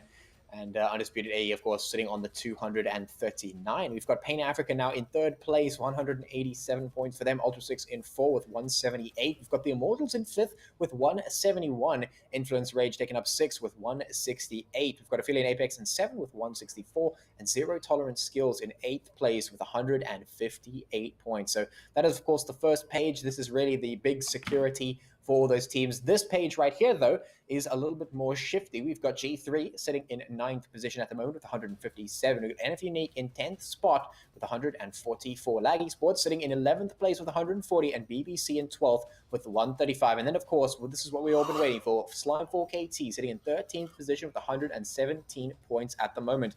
Young Thundercats in 14th position with 114. Scincerity in 15 with 104. And Black Clover coming in with 16 at 103 points. So Slime4KT have managed to make their way onto the safe page, but they have to solidify themselves there because there's a little bit of volatility, should I say, that is coming with the bottom half of this page. But it is what it is. If they've managed to make the run for the time being, we'll see if they can secure that moving forward. Of course, that is moving on to the last page here, where the teams are looking to be in a bit of trouble because this is the relegation period, or the relegation slots from 17 to 24. It's Euphoric Gods in 17, Fear in 18. We've got Rainbow Six Madagascar in 19, Not Gaming in 20, Natural Killers in 21, the Comfy Cartel in 22, Rain from Hell in 23, and the Drogons in 24. So these are the teams that are still sitting in that hot seat. But if 4KT have proven anything tonight, it's that it is possible to move out of that relegation spot. Now, of course, your kill leaders are going to be Nerf from Gun with 32 kills and 6,881 points of damage, almost 7,000 points there. Of course, Ultra 6 with No Braino coming in with 30 kills and 4,724 points of damage. We've got Potato from Undisputed AE with 29 kills and 6,500 points of damage, and Hate from Zero Tolerance coming in with 29 kills and 4,906 points of damage. So certainly we have now reached the time where, of course, these guys definitely not playing around with these numbers, putting in some huge effort for the teams and really bringing them up into the top. And of course, no wonder Gun has been able to secure that slot, but maybe not for long, because I mean, it's only 1 point separating Gun and Undisputed AE. So they're very, very close for that #1 spot on the leaderboard.